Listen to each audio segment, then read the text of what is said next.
ஆண்டவராகிய இயேசு கிறிஸ்துவின் நாமத்தினாலே கூடி வந்திருக்கிற தரிசனத்தை விரிவாக்க வேண்டும் என்கிற ஒரு தெரிந்த ஒரு அறிவோடு கூட கூடி வந்திருக்கிற ஊழியக்காரர்களையும் ஊழியக்காரிகளையும் நானும் உங்களைப் போல ஒரு ஊழியக்காரன் என்கிற தைரியத்தில் நிச்சயமாக ஆண்டவருக்குள்ளே உங்களை வாழ்த்துகிறேன். அருமையாக பிரதர் கல்யாண் நம்மத்திலே தன்னுடைய காரியத்தை சொல்லி வந்த நோக்கத்தை நமக்கு விளங்கப்படுத்தி இருக்கிறார்கள். என்னை பீகாரி என்று சொல்வதில் எனக்கு ஒரு தடையும் இல்லை. ஏனென்றால் 26 ஆண்டுகள் தான் தமிழ்நாட்டில் இருந்தேன். 52 ஆண்டுகள் இங்கே இருக்கிற 2/3 ஆஃப் மை லைஃப். என் வாழ்க்கையில் 2/3 பங்கு நான் வட இந்தியாவிலே நான் இருந்து விட்டபடியினாலே என்னை பீகாரி என்று அடையாளப்படுத்தி கொள்வதில் எனக்கு ஒரு தயக்கமும் இல்லை. ஆனாலும் தாய்மொழி தமிழ் இருக்கிறது என்கிற அந்த நோக்கத்தோடும் தமிழ்நாட்டுக்கு தேவன் ஒரு பெரிய பொறுப்பை வைத்திருக்கிறார் என்கிற உணர்வோடும் அப்பப்போது தமிழ்நாட்டில் வருகிற உங்களை திட்டுகிறேன் என்று எனக்கு பெயர். எனக்கு கிடைக்கப்பட்ட தமிழ்நாடு எனக்கு கொடுத்துருக்க பெரிய பெயரு. இவர் வந்தால் திட்டுவார், இவர் வந்தால் நம்மளெல்லாம் போட்டு வாங்குவார், அப்படி என்கிற ஒரு பெரிய பட்டத்தை தமிழ்நாடு எனக்கு கொடுத்ததற்காக நன்றி. கர்த்தருடைய பரிசுத்த நாமத்துக்கு ஸ்தோத்திரம். அவர் சொல்லும்போது ஒரு காரியம் சொன்னார், வசனத்தை வசனமாக படிக்க பார்த்தவன். ஆகையினாலே வசனத்தினுடைய தெளிவு மாத்திரமல்ல, இந்த பெரிய தேசத்தில் ஐரோப்பாவுக்குள்ளே போனால் ஒவ்வொரு தேசத்துக்கு போகும்போதும் நிறைய காரியங்களை தாண்டணும். தாண்டாமல் கன்னியாகுமரியிலேருந்து காஷ்மீர் வரைக்கும் தாராளமாக போயிட்டு வந்துடுறதுக்கு நமக்கு உரிமை இருக்கிற இந்த தேசத்தில் இருக்கிற பல கோடி மக்களை சந்திக்கிற பொறுப்பு தமிழ்நாட்டுக்கு அதிகம் இருக்கிறது என்கிற நினைவோடு தான் சில நேரங்களில் நான் கடிந்து கொண்டு பேசினாலும் என்னுடைய உள்ளத்தை தேவன் அறிந்திருக்கிறபடியினாலே இந்த நாளிலும் உங்களோடு கூட தேவன் பேசுவார் என்று நான் விசுவாசிக்கிறேன். அருமையான சகோதரர் கல்யாண், வரும் 10 ஆண்டுகளில் நமக்கு அதிக பொறுப்பு இருக்கிறது என்பதை அவர்கள் கொஞ்சம் மேலோட்டமாக சொன்னாலும், தம்பி சாம் நம்மை அண்ணன் எமில் ஜெபசிங் எழுதின பாடல், இனி வரும் நாட்களில் நமது கடன் வெகு அதிகம் என்று நமக்கு ஞாபகமூட்டின அந்த பாடலை பாடி நம்மை ஆராதனையிலே நடத்தின போதிலும், ஒரு அர்ப்பணிப்பிலே நடத்தின போதிலும், இந்த நாட்களுடைய நிலைமையும் காரியங்களையும் நீங்களும் நானும் உற்று கவனித்தால் நம்முடைய பொறுப்பு பெரிதானது மாத்திரமல்ல, ஆழமானது மாத்திரமல்ல, அசைக்க முடியாத ஒரு பொறுப்பாக மாறிவிட வேண்டும் என்று நான் பூரணமாக நம்புகிறேன். கர்த்தர் அதை செய்வார் என்பதற்கு அடையாளமாகத்தான் போகிற இடங்களெல்லாம் இந்த நாட்களில் போதகர்களோடு கூட பேசுவதற்கு ஏனோ தெரியவில்லை, என்னையும் ஆண்டவர் ஆங்காங்கே எடுத்து சென்று மற்றவர்கள் அப்படிப்பட்ட காரியங்களை செய்வதற்கு கர்த்தர் செய்து வருகிறார். இந்த வருடத்தில் நான் 5ஆம் தேதியிலிருந்து தென்னிந்தியாவுக்கு வந்து ஊழியம் செய்வதற்கு மாத்திரமல்ல, தூத்துக்குடியில் ஆரம்பித்தேன், வேலூர் பட்டணத்திற்கு போனேன், அதற்கு பிறகு ஹைதராபாத் போனேன், விஜயவாடாவுக்கு போனேன், கோத்தகுடம் என்று சொல்லப்படுகிற தெலுங்கானாவில் இருக்கிற ஒரு பட்டணத்திற்கு போனேன், வைசாக்குக்கு போனேன். எல்லா இடங்களில் இப்பொழுது நான் மகாராஷ்டிராவிலிருந்து நேற்று ராத்திரி தான் இங்கே வந்தேன், கோலாப்பூர் என்கிற இடத்துல. எல்லா இடங்களிலேயும் விசேஷமாக போதர்களுக்கு பேசும்படியாக இந்த அத்தனை ஊர்களிலேயும் கர்த்தர் கதவுகளை திறந்தது மாத்திரமல்ல, அவர்களோடு மனம் விட்டு பேசத்தக்கதாக கர்த்தர் கிரியை செய்தது மாத்திரமல்ல, தேவ ஆவியானவர்களை உணர்த்துவித்து அதற்கு தங்களை ஒப்பு கொடுக்கிற ஒரு பெரிய கூட்டத்தை இந்த தென்பகுதி மாநிலங்களிலே தேவன் செய்ததை காண கர்த்தர் உதவி செய்ததற்காக நான் ஆண்டவருக்கு நன்றி செலுத்துகிறேன். பவுல் சொன்னது போல, அனுகூலமான வாசல்கள் திறந்திருக்கிறது, விரோதம் செய்கிறவர்கள் அநேகர் இருக்கிறார்கள் என்பது உண்மைதான். And it is increasing and intensified. அது பெரிதாய் கொண்டு வருகிறது மாத்திரமல்ல, அதிகமாக மாறிக்கொண்டு வருது. ஆனால் எங்களுடைய வேதத்தையும் நம்முடைய வேகத்தையும் அது ஒரு நாளும் தடுத்து நிறுத்தாது என்று நம்புகிறவர்கள் மாத்திரம் ஒரு கரங்களை வைத்து ஆண்டவருக்கு நன்றி செலுத்தலாம். No, nothing is going to stop us. என்ன நடந்தாலும் சரி, வேகம் தனியாது என்பதற்காக ஒரு சின்ன சாட்சியை மாத்திரம் சொல்லிவிட்டு நான் வேதத்தின் காரியத்தில் நான் உங்களை எடுத்து செல்ல விரும்புகிறேன். வட இந்தியாவில், அது விசேஷமாக உத்தரப்பிரதேசத்தில் நடக்கிற காரியங்கள் அநேகம் உங்களுக்கு தெரியாமல் இருக்கலாம், தெரிந்தவர்களும் இருக்கலாம். கொஞ்சம் தொடர்புடையவர்களுக்கு தெரிந்திருக்கும்.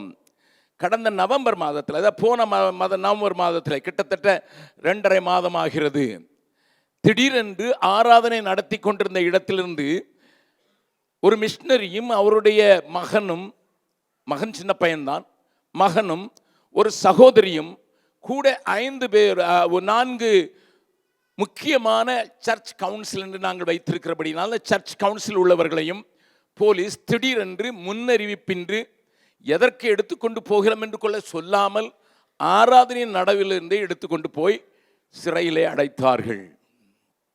It happen just in November. அப்பொழுது அவர்கள் அங்கே போனாது. ஏனால் அந்த சகோதரனை குறித்து நான் உங்களுக்கு சொன்னால் நலமாயிருக்கும். ஒருவேளை என்னுடைய செய்திகளை யூடியூபில் கேட்டுக்கொண்டு இருக்கிறவர்களுக்கு சில வேளை அவரை குறித்து தெரிந்திருக்கலாம். அவர் ஒரு துப்பாக்கி ஏந்திய கிரிமினலாக, ஒரு பெட்டி கான்ட்ராக்டர். பட் ஆனால் அவருடைய மெயின் தொழில் துப்பாக்கி வைத்து ஜனங்களை மிரட்டி காசு பறித்து கொண்டிருந்தவராக அவரை நாம் நடத்துகிற அநாதை இல்லத்திலே வளர்ந்து, ஆனால் சிறு வயதிலே எங்கள் கைகளிலிருந்து பிரிக்கப்பட்டு, அவள் எங்களோடு இருந்ததெல்லாம் 4 ஆண்டுகள் தான். 5 வயதிலே அனாதையாக தாய் தகப்பனை அற்றவளாக வந்தாள். 4 வருடங்கள் எங்களோடு இருந்தாள். 9வது வயதிலே உறவினர்கள் சொன்னார்கள், ஐயா உங்களோட எப்பொழுதும் வைத்துக் கொண்டிருக்கிறீர்கள், அவருக்கு தாய் தகப்பன் இல்லை, ஆனால் மாமா மச்சான் தான் இருக்கிறோம், நாங்களும் கொஞ்சம் உறவை கொண்டாட வேண்டும் என்று சொல்லி கூட்டிக் கொண்டு போனவர்கள் திரும்பி கொண்டு வரவில்லை. எங்களுக்கு அதை குறித்து விவரத்தை அறிவதற்கும் அவர்கள் விடவில்லை. நடந்த காரியம்தான் பின்னதாக தெரிந்தது. 9 வயதில் அவளை திருமணம் செய்து கொடுத்து விட்டார்கள். கவனியுங்கள், அந்த 9 வயதில் அவள் திருமணம் செய்து கொண்டு 4 வயதில் தான், 4 வருடம் தான் எங்களோடு இருந்தாலும் அவளுக்கு சில வசனங்கள் தெரியும், சில பாட்டுக்கள் தெரியும். ஆண்டவர் கிரியை செய்வார் என்று திருமணம் செய்து கொண்டு கணவன் வீட்டுக்கு எடுத்துக்கொள்ளும் போது அங்கே அந்த கலாச்சாரத்தின் முறைப்படி, மத வழிபாடுகளின் முறைப்படி அவளை வீட்டுக்குள் கொண்டு போகும்போது அவளை ஆசரிக்க சொன்னார்கள் சில காரியங்களை.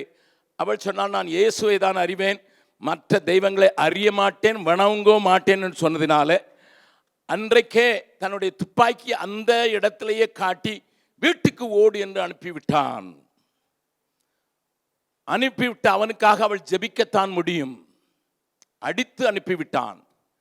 அந்த ஜெபிக்கிற நாளிலே அந்த துப்பாக்கி ஏந்தின அந்த ஒரு துர்மார்க்கனுடைய தம்பியை மிகவும் நேசித்தான். அவன் திடீரென்று வியாதிப்பட்டு ரத்தம் கற்க ஆரம்பித்து அவனை காப்பாற்றக்கூடாத நிலைக்கு வாரணாசி என்று சொல்லப்படுகிற காசியில் இருக்கிற ஹிந்து யூனிவர்சிட்டி ஹாஸ்பிட்டலில் வைத்த போதும் ஒன்றும் செய்ய முடியாது, தூக்கி கொண்டு போங்கள் என்றால், வீட்டிலே மந்திரவாதிகள் எல்லாம் பெரிய பெரிய மந்திரவாதிகள் என்றால் கொள்ளையடித்த பணம் கையில் இருந்தது, வரவழைத்து அவர்களை கொண்டு எப்படியாயிலும் காப்பாற்ற வேண்டும் என்று நினைக்கும் போது அவனுடைய நிலைமை இன்னமும் மோசமாக ஆரம்பித்ததினால அந்த நேரத்தில் அவனுக்கு யோசனை வந்தது, நான் திருமணம் செய்து ஆனால் வாழ்க்கை நடத்தாமல் விரட்டிவிட்ட அந்த மகளை நான் விரட்டி விட்டதற்கு அவள் ஒரு தெய்வத்தை வணங்கினாள் அல்லவா, ஏன் அவளை கூட்டிக் கொண்டு இந்த நேரத்தில் சோதிக்க கூடாது என்று சொல்லி ஆள் விட்டு கூப்பிட்டு அவளிடத்தில் கேட்டான். இப்பொழுது அவளுக்கு வயது 13 ஆகிவிட்டது. கவனிங்கள், 4 வருஷம் 13 வயது. ஆனால் நாங்கள் போட்ட அந்த விதை, சிறு வயதிலே போட்ட விதை ஏற்ற காலத்தில் முளைத்திருந்ததினால் அவள் விசுவாசத்தை விடவும் இல்லை, வேதம் வாசிப்பதில் தவறவும் இல்லை. ஹல்லேலூயா. அதிகம் பேச மாட்டாள், பேச மடந்தேன் தான் நாங்கள் அவளை கூப்பிடுவது வழக்கம்.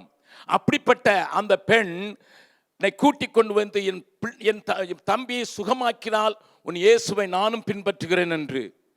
அவன் மரித்த நிலையிலே கிட்டத்தட்ட கிடக்கிறான். அன்கான்சியஸ் ஆகி பல நாட்கள் ஆகிவிட்டது. எழுப்பி வைத்தால் உடனே ரத்தம் கக்குவான், அவ்வளவுதான் தெரியும். அவள் சொன்னாள், இது எங்கே இயேசுவுக்கு லேசான காரியம், ஆனால் நீ எனக்கு ஒரு வாக்கு கொடுக்க வேண்டும். 13 வயது பிள்ளை தைரியத்தோடு சொன்னாள், நீ துப்பாக்கி தூர போட்டுட்டு நீ பைபிளை தூக்கி என் கூட ஆண்டவரை சர்ச்சு சொல்றதுக்கு ரெடினா நான் இப்போ பிரசங்கம் பண்ணுறேன். இப்பொழுது போராட்டம். ஆண்டவரை அறியாதவன், இயேசு என்கிறதை இவனுடைய மூலம்தான் கேட்டவன், ஒரே ஒரு தடவை தான் கேட்டவன். அப்படிப்பட்டவன் தன்னுடைய தம்பியின் மேல் வைத்திருந்த பாசத்தின் நிமித்தமாக சரி என்று ஒப்புக்கொண்டான். அவள் முழங்கால் நின்று சண்டே ஸ்கூல் சாங் தான் பாடினா. அவளுக்கு தெரிஞ்சதெல்லாம் சண்டே ஸ்கூல் சாங் தான். ஒரு 3 பாட்டு தான் அவளுக்கு தெரியும். நாங்கள் சொல்லி கொடுத்த சின்ன பாட்டுகள். வேறு வசனத்தின் வெளிய வெளிச்சம் கிடையாது. பிரசங்கிகளை சந்திக்க முடியவில்லை. 4 வருடங்கள் எங்களோடு கூட இருந்தபோது அவள் கற்றுக்கொண்ட சில காரியங்கள் மாத்திரம்தான் நம்மளுக்கு தெரியும். அவள் சொல்லி சொல்லி ஜெபிக்க ஜெபிக்க இந்த பையன் எழுந்து நின்று டான்ஸ் ஆட ஆரம்பித்து விட்டான். எனக்கு பசிக்கிறது என்று சொன்னான்.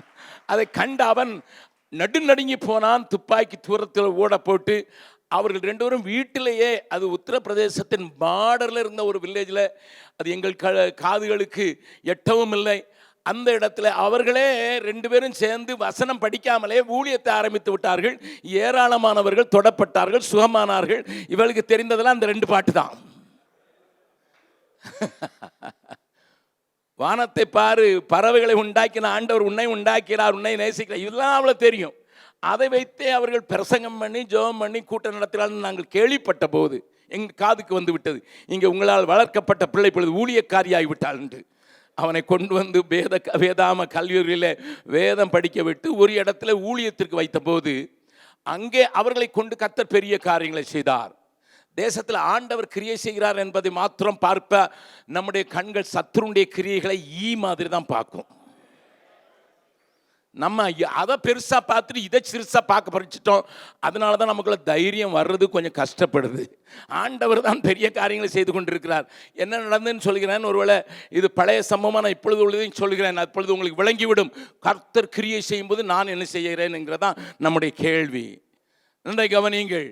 இப்பொழுது என்ன நடந்தது, அங்கே நாசிரிகஞ்சன் என்கிற ஒரு இடத்துல, நான் இருக்கிற இடத்துலேருந்து 25 கிலோமீட்டர் உள்ள தூரத்தில் அங்கே தான் அவர்களை வைத்தோம். அங்கே ஒரு குடும்பத்தில் 4 மருமக்கள்மார் உண்டு, பணக்காரர்கள், வியாபாரிகள். ஆனால் 4 பேருக்கு வைத்த செய்வனின் கோளாறில் அந்த 4 மருமக்கள்மாரும் ஒரு வாரம் விட்டு ஒரு வாரம், ஒரு வாரம் விட்டு ஒரு வாரம் நாக்கை நாயை போல தொங்க விட்டு 4 காலில் நடப்பார்கள்.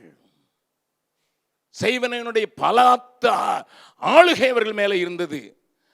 அப்பொழுது எப்படியோ கேள்விப்பட்டு இவர்கள் 2 பேரையும் கொண்டு போய் ஜெபம் பண்ணால் அவர்கள் 4 அந்த முழு குடும்பமும் ஆண்டவருக்குள்ளே வந்து விட்டது.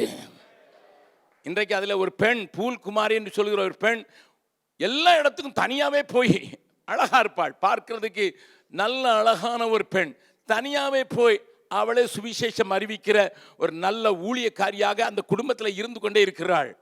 அந்த 4 மருமக்கள்மாரில் அவர்கள் உடனே ஆலயத்துக்கு வர ஆரம்பித்தாங்க. ஒரு ஆண்டவருக்கென்று ஒரு ஆலயம் கட்டினோம்.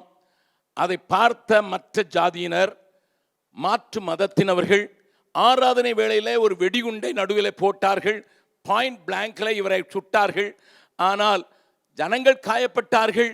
அவருக்கு இங்கே வயிற்றிலே தான் காயம்பட்டதினால அவர் உயிர் தப்பிவிட்டது. ஆனால் குடல் 9 அங்குலத்தை வெட்ட வேண்டியதாகிவிட்டது. அதை பார்த்த என்னுடைய மனைவி என்னிடத்தில் ஒரு நாள் சொன்னாள், என் பிள்ளை மாதிரி அவளை மடியில் போட்டு வளர்த்தேன் டேடி, என் மகா தான், அவளுக்கு கல்யாணம் 9 வயசுலேயே ஆகிட்ட போது நான் ஒரு வாரம் சாப்பிடலன்னு உங்களுக்கு ஞாபகம் இருக்குல்ல, இப்போ ஆண்டவருக்குள்ள அவள் கொண்டு வந்துட்டான்னு ரொம்ப சந்தோஷமாக இருக்குது. ஆனால் அவளை காப்பாற்றுறதுக்காகாது கொஞ்சம் இடத்த மாற்றி கொடுங்க என்று. அவர் மாட்டேனுங்கிறார், அங்கே தான் போவேங்கிறார். ஆனால் ஆண்டவருடைய கிருபையினால் அவர் ஒரு டஃப் மேன், ஏனென்றால் பழைய கிரிமினல் ஆச்சு. ஆகையினால ஒரு டஃப் மேன் என்று சொல்லி அவரை நாங்கள் வாரணாசிக்கு அருகாமையில் உள்ள ஜமனியா என்கிற ஒரு இடத்துல 45 கிலோமீட்டர் கங்கை நதி ஓடுகிற அதன் மேலே இருந்த சின்ன பட்டணத்தில் நாங்கள் ஊழியத்துக்கு வைத்த போது பலத்த கிரியைகளை தேவன் செய்தனால் ஒரு பெரிய நல்ல சபை உண்டாயிற்று. 300 பேர் இருக்கிற சபையாக அவர் வளர்ந்து வருகிற நேரத்தில் இந்த காரியம் நடந்தது. நல்லா கவனிங்க. அப்போ நவம்பர் மாதத்தில் அவர் தூக்கி உள்ள போட்டாங்க. உள்ள போட்டு 10வது நாள் நாங்கள் ரொம்ப கஷ்டப்பட்டு பெயில் எடுக்க முடிஞ்சது. காஜிப்பூருங்கிற ஒரு இடத்துல ஜெயிலில் போட்டிருந்தாங்க. 7 பேரையும், சகோதரியை தனியாக, அந்த 7 பேரையும் தனியாக போட்டிருந்தாங்க. 27 நாள் கழிச்சு தான் அவங்களுக்கு பெயில் கொடுத்து 17 நாள் கழிச்சு தான் விடுதலையானாங்க. வந்த உடனே நான் ஃபோன் பண்ணேன். என்ன, அவன் பேர் வினோத். என்ன வினோத், மறுபடியும் உள்ளே போயிட்டு வந்துட, முன்னால் தான் இவனையோ கொன்னுட்டு போனேன், இப்போ என்னப்பா நீ உள்ளே போயிட்டேன். அங்கிள் என்ன சொல்கிறீங்க அங்கிள், கர்த்தர் எப்படி கிரியை செய்தார்னா, என்னடா கிரியை செய்தார்னு கேட்டேன்.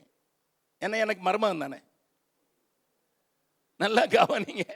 அவர் சொல்றாரு, இங்க 300 பேருக்கு தான் நான் ஆராதனை நடத்தினாங்க, 700 பேருக்கு ஆராதனை நடத்தினேன். எல்லா இன்மேட்ஸும் காலையும் சாயங்காலம் ஆராதனை நடத்துறேன் அங்கிள். நான் என்னப்பா என்ன நடந்ததுன்னு கேட்டேன்.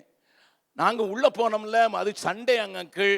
நாங்கள் 6 சகோதரர்கள் என் பிள்ளையும் சேர்த்து நாங்கள் அதனால் உட்காந்து மௌனமாக அங்கே பாடினதுக்கே பிடிச்சிருந்துட்டான். இங்கே மௌனமாக ஜெயிலுக்குள்ளே ஜோம் பண்ணணும்னு நாங்கள் கூடி கொஞ்சம் மிசுன்னு ஜோம் பண்ணோம். அங்கே இருந்த பவுசிக்கார் பார்த்து, இன்றைக்கி சண்டேல நீங்கள் ஆராதிப்பீங்கள்ல, ஆராதனை பண்ணுங்கன்னு சொல்கிறான். ஜெயிலுக்குள்ளே எல்லா இடத்துலையும் ராகேல் இருக்கிறார், நமக்கு தான் கண்ணு தெரிய மாட்டேங்குது. எல்லா இடத்துக்குள்ளும் ஒரு ராகேல் இருக்கிறாள். அப்போ இவங்க சொன்னாங்களா, நீங்களும் ஆராதனை அப்படியே பிடிச்சி வந்தாங்க, பைபிள் கூட கொண்டு வரல, நான் வச்சிருக்கேன்ட்டு அவர் பெட்டிக்குள்ளே இருந்து பைபிளை தோண்டி கொடுத்து காலையும் மாலையும் கூட்டம் நடத்தும் போது 700 இன்மேட்ஸுக்கும் வேறு வழி கிடையாது, எல்லாம் உட்காந்து இயேசுவே ஆண்டவர்னு பாடுறதுக்கு. எத்தனை பேர் ஆண்டவருக்கு வந்தாங்கன்னு எனக்கு தெரியாது, ஒன்றும் தெரியும். ஆமாம், பக்கத்தில் உங்கள் கையை பிடிச்சி சொல்லுங்க. வெளியே இருந்தால் 300 பேர், உள்ளே போனால் 700 பேர். நமக்கு இது விளங்குறது இல்லை, தான் பிரச்சனை. நமக்கு அதனால தான் வெளியே போகிறதுக்கே நமக்கு பயமாக இருக்குது. எனக்கே நீ பயமே இங்கே தான். ஆண்டவர் உங்களோடு கூட பேசுவாராக. நாம் வாழ்கிற நாட்களில் ஆவியானவர் கிரியை செய்கிறார் என்பதை சொல்லுவதற்காகத்தான் நான் இந்த காரியத்தை சொல்லுகிறேன். நல்லா கவனிங்க. ஊழியத்தினுடைய 50 ஆண்டு நிறைவில் நாங்கள் ஒரே இடத்துல எல்லா விசுவாசியும் கூட்டினா அவ்வளோ இடம் நமக்கு இல்லை அப்படின்னு சொல்லிட்டு தனித்தனியாக 1000 பேராயாவது கூப்பிட்டோன்னு சொல்லி நாங்கள் 25 இடங்களில் கூட்டங்களை ஒழுங்கு செய்தோம். உத்தரப்பிரதேசத்தில் ஒரு இடத்துல கூட்டி ஆராதிச்சுட்டு ஒரு முழுவதும் ஒரு நாள் மீட்டிங் நடத்திட்டு நன்றியறிதல் ஆராதனைங்கிறதுனால மத்தியானத்திலும் சாப்பாடு போட்டு மறுபடியும் சாயங்காலம் மீட்டிங் நடத்தும் போது மத்தியானம் சாப்பாடு போடும்போது ஒரு 60 பேர் வந்து ஒரே சத்தம்.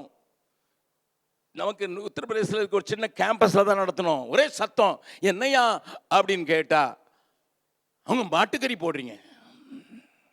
ஹலோ, போலீஸ் வந்தாங்க, எஸ்டிஓ வந்தார், பெரிய பெரிய ஆஃபீஸர் வந்தாங்க. அவங்ககிட்ட கோழிக்கறி போட்டது உண்மை. எங்கள் ஊரில் வலது கைக்கும் இடது கைக்கும் மட்டும்தான் வித்தியாசம் தெரியாதுன்னு நினைக்காதீங்க. கோழிக்கறிக்கும் மாட்டுக்கறிக்கும் வித்தியாசம் தெரியாது.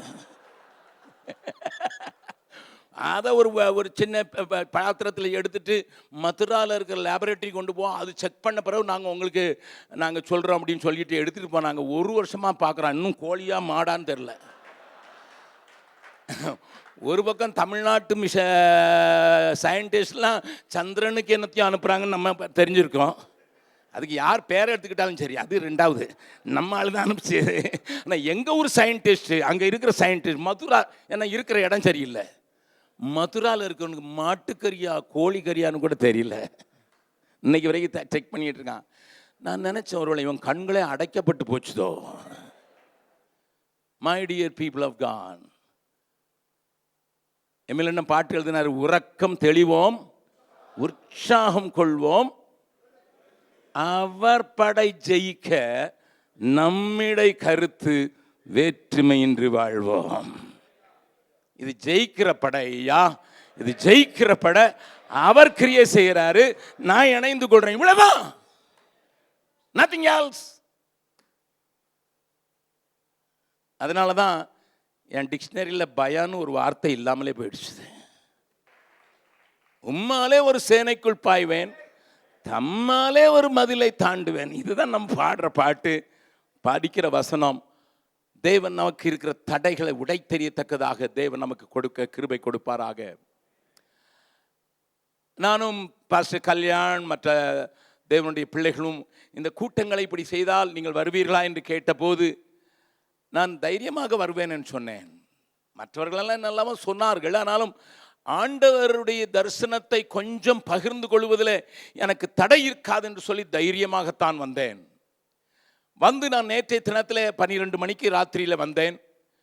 காலையில் வழக்கம் போல் 4:30 மணிக்கு ஆண்டவர் எழுப்பிவிட்டு எனக்கு ஒரு சின்ன காரியத்தை காண்பித்தார். I am sorry to say, as Kalyan said, I may affect some of you, but it's not my words, it's what God thinks about you. தேவன் உங்களை குறித்து என்ன நினைக்கிறார் என்பதை நான் உங்களுக்கு சொன்னால் நலமாய் இருக்கும் என்று நான் நினைக்கிறேன்.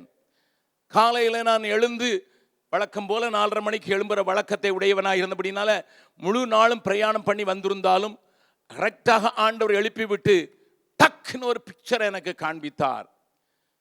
என்னுடைய அருமையான ஊழியக்காரர்கள் உங்களை குறை சொல்லுவேன் என்பதல்ல, தேவனுடைய திருஷ்டியில தேவனுடைய கண்ணோட்டத்தில் நாம் எங்கே இருக்கிறோம் என்பதை நீங்கள் புரிந்து கொண்டால் தான் இந்த தரிசனம் நமக்கு இருக்கிறதே இதை விரிவாக்கத்தக்கதான ஒரு பெரிய பலன் உண்டாகும் என்பதை நான் உங்களுக்கு காண்பித்துக் கொடுக்க விரும்புகிறேன். அது என்ன என்றால், அநேகர் இங்கே தன்னுடைய திரியின் பலத்தில் எரிகிறார்களே வழிய ஆண்டவர் தந்த அந்த ஆயில் அல்லது எண்ணெயின் பலத்தில் எரியவில்லை என்று சொன்னார். நன்றாய் கவனியுங்கள். நமக்கு தெரிந்த அந்த காரியங்கள் தான். ஆனால் அந்த வசனத்தை எனக்கு முன்னதாக காண்பித்தார். வாசிக்கலாம். மத்தேயு எழுதின சுவிசேஷம் 25வது அதிகாரம். மத்தேயு எழுதின சுவிசேஷம் 25வது அதிகாரம் 7-8 வசனங்களை நாம் வாசிக்க போகிறோம். மத்தேயு 25வது அதிகாரம் 7வது 8வது வசனத்தை நாம் வாசிக்க போகிறோம். கொஞ்சம் வித்தியாசமாக நான் அதை உங்களுக்கு காண்பித்து கொடுக்க விரும்புகிறேன். அப்பொழுது அந்த கன்னிகைகள் எல்லாரும் எழுந்திருந்து தங்கள் தீவெட்டிகளை ஆயத்தப்படுத்தினார்கள். ஒரு நிமிஷம். தீவெட்டிகளை ஆயத்தப்படுத்தினார்கள் என்பதை நீங்கள் ஆங்கில வார்த்தையை அல்லது ஆங்கில வேதாமத்தை படிப்பீர்கள் என்றால் அதில் பல டிரான்ஸ்லேஷனில் ஒரு காரியம் சொல்லப்பட்டிருக்கிறது. Whether it is NIV or message Bible என்று ஒரு டிரான்ஸ்லேஷன் இருக்கிறது. நியூ இன்டர்நேஷனல் வேர்ஷனில் அவர்கள் என்ன, நியூ இன்டர்நேஷனல் என்ன சொல்லப்பட்டிருக்கு, தி ட்ரிம் their wick, அதாவது தங்கள் திரிகளை அவர்கள் சரி செய்தார்கள். அதுதான் NIV டிரான்ஸ்லேஷனில் இருக்கிறது. நல்லா கவனிங்க. ஆயத்தப்படுத்தினார்கள் என்பது தமிழில் இருக்கிறபடினால நாம் ஒருவேளை நம்ம விளங்காமலே படித்து கொண்டிருப்போம். எல்லாரும் எழுந்திருந்தார்கள், 10 பேரும் எழுந்திருந்தார்கள். அவர்களுக்கு ஒரு காரியம் தெரியும், மணவாளன் வரப்போகிறார். மணவாளன் வரப்போகிறதற்கு நாம் அவரை எதிர்கொண்டு போக வேண்டிய அவசியம் உண்டு. நம்முடைய தீவெட்டிகள் உண்டு. தீவெட்டிகளை கொண்டு வந்திருந்தார்கள். They had the knowledge, அவர்களுக்கு அறிவு உண்டு. ஆனால் ஆயத்தம் இல்லை. மணவாளன் வருகிறார் என்கிற அறிவு உண்டு, ஆனால் அதற்கு ஏற்ற ஆயத்தம் இல்லை. ஆகையினால எல்லாரும் எழுந்தார்கள். எல்லாரும் தங்கள் தீவெட்டிகளை ஆயத்தப்படுத்தினார்கள். தீவெட்டிகளை ஆயத்தப்படுத்தினார்கள் என்பதற்கு பதிலாக நான் கொஞ்சம் NIV டிரான்ஸ்லேஷனோட ஒட்டி சொல்ல விரும்புகிறேன். தங்களுடைய திரிகளை ஆயத்தப்படுத்தினார்கள். ஏனென்றால் அது சீக்கிரத்தில் அவர்கள் காத்திருக்கிற நேரத்தில் திரியின் பலத்தில் தான் வெளிச்சம் உண்டாயிருந்தது. ஆகையினால அது கரிந்து போயிருந்தது. We all use சமீப நாட்கள் தூத்துக்குடி பகுதியில் 5 நாளைக்கு கரண்ட் இல்லாமல் போகும்போது தான் மெழுகுவர்த்தினுடைய பிரயோஜனமே நமக்கு தெரிஞ்சது. அது வரைக்கும் இன்வெர்ட்டரில் பலத்தில் ஓடணும், அதுக்கு பிறகு பவர் ஸ்டேஷன் பலத்தில் ஓடணும். ஆனால் மெழுகுவர்த்திகளுடைய பலன் அன்றைக்கு தான் நமக்கு தெரிஞ்சுது.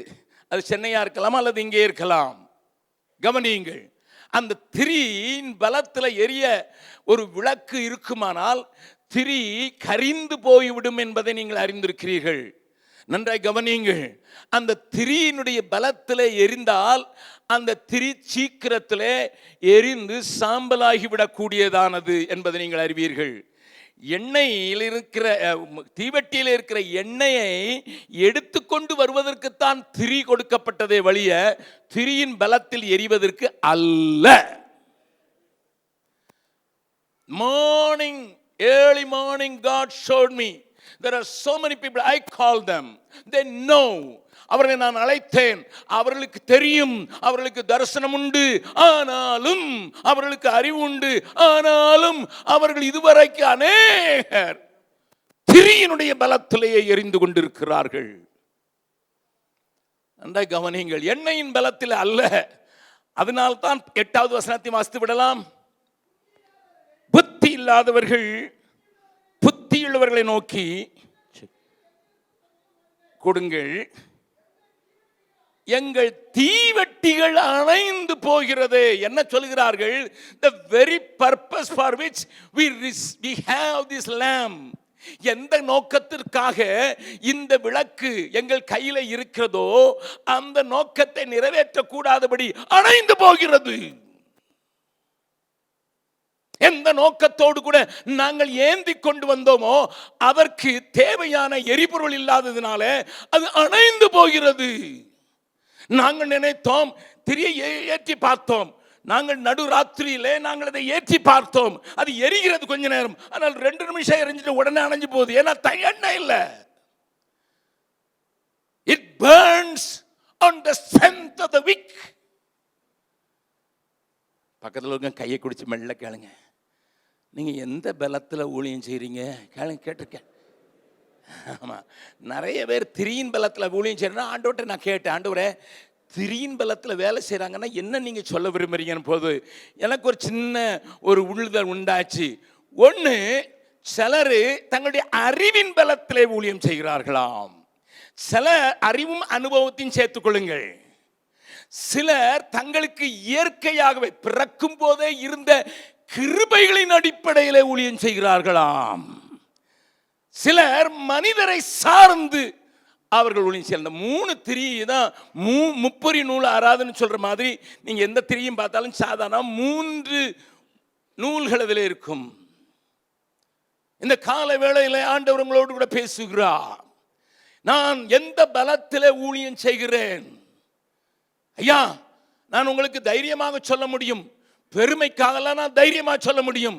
என்னுடைய வயது 78 தொடப்போகிறது.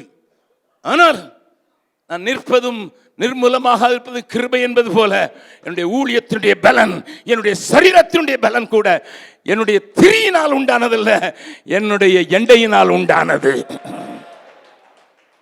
The problem with the church today, இன்றைக்கு சபையினுடைய பெரிய தாக்கம் அதுதான், அதனுடைய தேவையும் அதுதான்.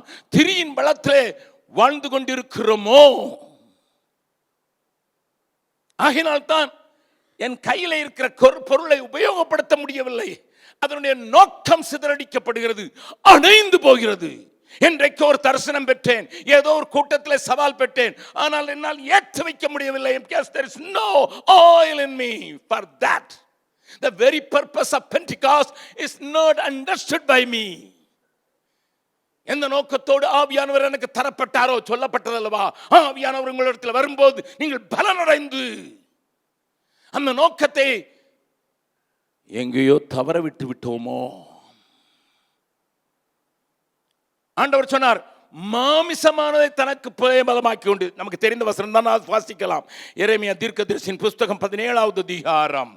எரேமியா தீர்க்கதரிசியின் புஸ்தகம் 17வது அதிகாரத்தில் ஆண்டவர் சொல்கிற இந்த வார்த்தை நாம் வாசித்தால் இன்னும் நலமாயிருக்கும் என்று சொல்லி ஒரு 5வது வசனத்தையும் 6வது வசனத்தையும் வாசிக்கலாம். மனுஷன் மேல் நம்பிக்கை வைத்து மாம்சமானதை தன் புயபலமாக்கி கொண்டு கர்த்தரை விட்டு விலகுகிற இருதயமுள்ள மனுஷன், when you start believing and depending on people, சபிக்கப்பட்டவன் என்று கர்த்தர் சொல்லுகிறார். when you start depending on people, நீங்கள் மனிதர்களை மாத்திரம் சார்ந்து, மனிதர்களை நம்பி, மனிதர் ஒரு நல்ல பணக்காரர் ரட்சிக்கப்பட்டிருக்கிறார், ஒரு வசதி படைத்தவர், ஒரு பாப்புலர் மேன் ரட்சிக்கப்பட்டிருக்கிறார், அவருடைய பலத்திலே நான் ஊழியத்தை கட்டிவிடுவேன் என்று நீ யோசிக்க ஆரம்பித்த உடனேயே நீ ஒன்று செய்கிறாய், கர்த்தரை விட்டு விலகி விடுகிறாய். நன்றாய் கவனியுங்கள் அருமையானவர்களே. Sometimes we start good, but we slowly depend on people. நான் சரியாகத்தான் ஆரம்பித்தோம். இஸ்ரவேல் ஜனங்களை ஆண்டவர் எகிப்தில் இருந்து கானானுக்குள் வழி நடத்தும் போது ஸ்டார்ட் கட்ல வழி நடத்தவில்லை. ஏன் தெரியுமா? 11 நாட்களிலே வழி நடத்த முடியும். ஆனால் ஆண்டவர் நியமித்தது 40 நாட்கள். ஏன் ஐயா? ஆண்டவரே, 30 லட்சம் ஜனங்களை வைத்து சின்ன நாட்டாகிய பெலிஸ்தியர்களை அழிக்க முடியும். எங்களுக்காக யுத்தங்களை நடப்பித்து குளவிகளையே முன்னால வச்சு விரட்டுவேன்னு சொன்னீங்களே, இந்த பெலிஸ்தியர்களை அழிக்க முடியாதா? முடியும். It is possible. நல்லா கவனிங்க. அவர்களில் பெரிய ராட்சசனையே ஒரு சின்ன தாவீதை வைத்து ஒரு கூழாங்கல்ல அடிக்க முடியும். But I didn't to it. ஏன் தெரியுமா? அது சமீபமான வழியாயிருந்தாலும் ஆண்டவர் அவர்களை வனாந்திர மார்க்கமாய் வழி நடத்துகிறார். வேகமாக சொல்லுகிறேன். ஏன்? அவர்கள், நீங்கள் உங்கள் கையில மேப் இருக்கும், எகிப்தில இருந்து கோசேன் தேசத்தில இருந்து கானானுக்கு போற வழியை பார்த்தீங்கன்னா சமுத்திரத்தின் ஓரத்திலேயே கரைகளிலேயே நீங்கள் நடந்து சென்று விடலாம். அங்க ஒரு கடலை கடக்க வேண்டிய அவசியமே இருந்திருக்காது. அவர்களை ஆண்டவர் வேறு வழியாய் திருப்பினதற்கு காரணம் ஒரு கடலை பிளந்து நான் உங்களோடு பராக்கிரமுள்ளவராக இருக்கிறேன் என்பதை காண்பிப்பதற்காக. கூடவே எகிப்தினுடைய ராணுவத்தை பெலிஸ்தீனுடைய வழியாக போயிருந்தால் ஒருவேளை அழிக்க முடியாமல் போயிருக்கலாம். ஆனால் பெலிஸ்தீனுடைய ராணுவத்தை கடலிலே மூழ்கடிக்க வேண்டும். நீ நடந்து போகிற பாதை கடின பாதை, அதில் தான் அவர் தன்னுடைய சத்துருக்களை மூழ்கடிக்க விரும்புகிறார். God's intention, God's purpose அநேக நேரங்களில் நமக்கு தெரிவதில்லை. தேவனுடைய வழிகளை நாம் புரிந்து கொள்வதில்லை. ஏன் எனக்கு முன்னதாக கடல் என்று கேட்பாய்? ஆண்டவர் சொல்கிறார், உன் சத்துரு அழிக்கணும், அதுதான் எனக்கு ஆயுதம். அது மாத்திரமல்ல, நிழலுக்கு என்னத்தான் சார்ந்திருக்கணும், ஏன்னா நான் தான் மேக ஸ்தம்பம். சோத்துக்கு என்னையத்தான் சார்ந்திருக்கணும், ஏன்னா நான் தான் மண்ணா கொடுக்க முடியும். ஆகா, தண்ணிக்கு என்னையதான் சார்ந்திருக்கணும், ஏன்னா நான் தான் கண்மலையாகவும் கூட நடக்கிறாள். நல்லா கவனிங்க. அது மாத்திரம் இல்ல, வனாந்திரத்தில் வழி, ஏன்னா வனாந்திரத்தில் வழி தெரியாது. பிரதமர் மோகன்கிட்ட கேட்டு பாருங்க, அவங்கள்ட்ட கேட்டு பாருங்க. இவெல்லாம் சவுதி அரேபியாலாம் அடிக்கடி போயிட்டு வர்ற ஆட்கள். ஒரு தடவை போயிட்டு கொஞ்சம் இப்படி போவீங்க, வரும்போது பார்த்தீங்கன்னா அந்த ரேஸ் எல்லாம் மாறி இருக்கும். காற்று லேசாக அடித்தாலே வழியே தெரியாது. அதனால தான் மோசே மச்சானை பார்த்து கேட்குறான், ஹலோ மச்சான மாப்பிள்ளை, தன்னுடைய மாப்பிள்ளையை பார்த்து கேட்கிறான், மனைவியுடைய தம்பியை பார்த்து கேட்க, எங்க கூட வாப்பா, நீ எல்லாம் கண்ணா இருப்ப. அவன் சொன்னான், நல்லா கவனிங்க. வழியும் அவரே, உணவும் அவரே, நீரும் அவரே, நிழலும் அவரே, அற்புதமும் அவரே. அவரை மாற்றும் சார்ந்திருக்கணுங்கிறது தான் அந்த வழி. அது சுத்து வழி தான். பக்கத்தில் இருக்குன்னு சொல்லுங்க, உங்களை சுத்தி கூட்டு போறாரா? சொல்லுங்க, நல்லா நல்லா அசைச்சு, உங்களை சுத்தி கூட்டு போறாரா? அவரால் லேசான வழியில் கூட்டு போட முடியாதா? முடியும்பா. ஆனா உனக்கு நீ அவரையே சார்ந்திருக்க வேண்டும் என்பதற்காக. ஹல்லேலூயா. God wants us to depend on him and him alone. அவரை மாத்திரம் தான் சார்ந்திருக்கணும், அவரை மாத்திரம் தான் சார்ந்து ஊழியம் செய்யணுங்கிறது தான் கூண்டாரு. ஆனா நம்மளோ, பக்கத்துல கைப்பிடி சொல்லுங்க, உங்களை சொல்லல. நல்ல கார்ல உங்க கொட்டை தான் போட்டிருக்கீங்கன்னு வச்சுங்க. ஒரு நல்ல காரில் ஒருத்தர், நீங்கள் இப்போ உங்களை பற்றி கேள்விப்பட்டேன், நீங்கள் ஜோமனை நிலமா நடக்கிறாங்க, எனக்கு ஜோமனைங்க பிரச்சனையாக இருக்குதுன்னு சொல்லி வந்துட்டாருன்னா நீங்கள் தட்டப்பட்டான்னு ஆயிடுவீங்க. இல்லை, நான் தைரியமாக சொல்கிறேன், என் கூட இருக்கிறவங்க இங்கே இருக்கிறாங்க, கேட்டு பாருங்க. மந்திரிகளே வந்தாலும் நாங்கள் தடப்பட காட்டுறதில்ல. நல்லா கவனிங்க. Listen sir, listen. கர்த்தரை நம்பியே ஜீவிப்போம், கவலை கஷ்டங்கள் தீர்ந்திடும், கைவிடா காத்திடும் பரமனின் கரங்களை நாம் பற்றிக் கொள்வோம். கைவிடா காத்திடும் பரமனின் கரங்களை நாம் பற்றிக் கொள்வோம். ஜீவதேவன் பின் சொல்லுவோம், ஜீவ ஒளிதனை கண்டடைவோம். ஜீவதேவன் பின் சொல்லுவோம், ஜீவ ஒளிதனை கண்டடைவோம். மனதின் காரிருள் நீங்கிடவே சமாதானம் தங்கும். மனதின் காரிருள் நீங்கிடவே சமாதானம் தங்கும். கர்த்தரை நம்பியே ஜீவிப்போம், கவலை கஷ்டங்கள் தீர்ந்திடும், கைவிட காத்திடும் பரமனின் கரங்களை நாம் பற்றிக் கொள்வோம். கைவிட காத்திடும் பரமனின் கரங்களை நாம் பற்றிக் கொள்வோம். இந்த வசனத்தை வாசித்தரலாம். எரேமியா 17:5 மறுபடியும் வாசிக்கலாம். மனுஷன் மேல் நம்பிக்கை வைத்து, மனுஷன் மேல் நம்பிக்கை வைத்து மாம்சமானதை தன் புயமலமாக்கி கொள்ளும் போது நீ செய்கிற இன்னொரு காரியம், கர்த்தரை விட்டு விலகுகிற இருதயம் போதும். அதுக்கு அடுத்த வசனத்தை வாசித்துருங்க. அவன் அந்தர வெளியில் கரளையாய் போன செடியை போல் இருந்து நன்மை வருகிறதை காணாமல் வனாந்திரத்தின் வறட்சியான இடங்களிலும் குடியில்லாத உவர் நிலத்திலும் தங்குவான். No fruitful life. That's what my Bible says. அவனுடைய நிலைமை என்ன? நொறுங்கி போய் ஒரு கனியற்ற வாழ்க்கைக்கு தள்ளப்பட்டு விட்டான். ஆகையினால ஊழியக்காரராகிய நீங்களும் நானும் சார்ந்திருக்க வேண்டியது தேவ பலத்தையே. 1 பேதுரு 1வது அதிகாரத்தில் பேதுரு சொல்லும்போது சொல்கிறார், தேவ பலத்தினால் காக்கப்பட்டிருக்கிற உங்களுக்கு. சங்கீதக்காரனை கேட்டால் சொல்லுவான் 20ஆம் சங்கீதம் கடைசி வசனங்களிலே, சிலர் ரதங்களை குறித்தும் சிலர் குதிரைகளை குறித்தும் மேன்மை பாராட்டுவார்கள், அவர்கள் விழுந்து அழிந்து முறிந்து விழுந்தார்கள், நாங்களோ. அல்லேலூயா. பக்கத்தில் கேளுங்க, சர்ச்சில் எவ்வளோ பெரிய ஆள் வந்தாலும் சரி, பெரிய ஆள் வந்தாலும் சரி, கனமான ஆள் வந்தாலும் சரி, நம்ம அப்படித்தான் சொல்லுவோம், கனம் ரொம்ப வெயிட்டான பாட்டி, என்ன வெயிட் பாட்டி வந்தாலும் அது மேலே கண்ணு போயிட வேண்டாம். சொல்லுங்க, கண்ணு போயிட வேண்டாம். அவரை காட்டும் பலமுள்ளவர் என்னோடு கூட இருக்கிறார். கர்த்தரோ பயங்கரமான பராக்கிரமசாலியா என்னோடு இருக்கிறார். ஏன் இதை நம்ம மறக்கணும்? சில நேரங்களில் இங்கே அல்லேலியா போடுறது நல்லதான், ஈஸியாக போட்டுருவோம்.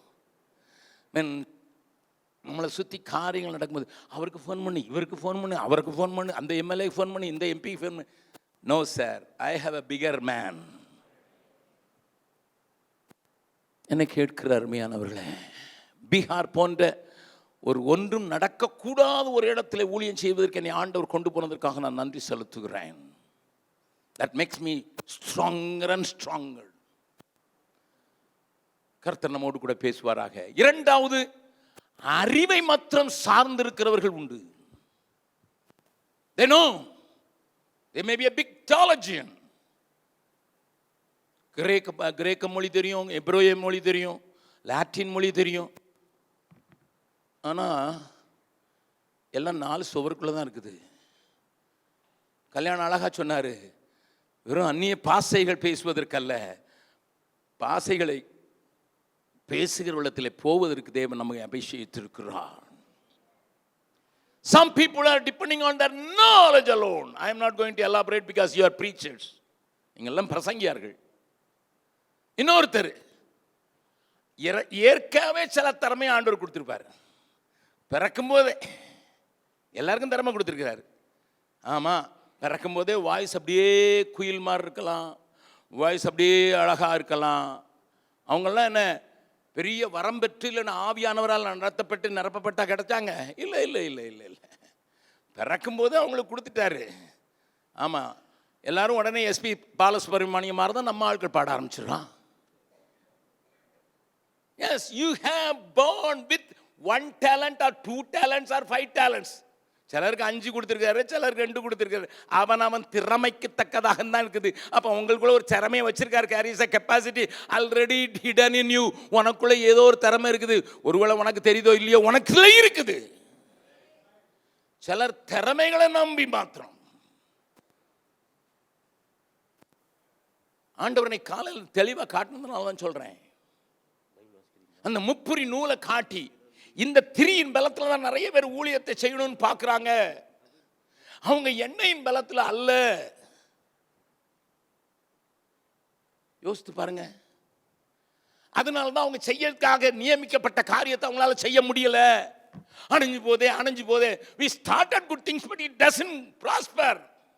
நல்ல காரியம் தான் செய்யணும்னு நினைக்கிறோம், விளக்கு தான் கொளுத்த பார்க்குறோம், ஆனால் எண்ணெயின் பலத்தில் எரியறதுக்கு பதிலாக திரியின் பலத்தில் எரியறதுனால கொஞ்ச நேரம் இருக்குது, ஒருவேளை கொஞ்சம் வருஷம் இருக்கலாம் ஊழியம், அதுக்கு பிறகு காணோம்.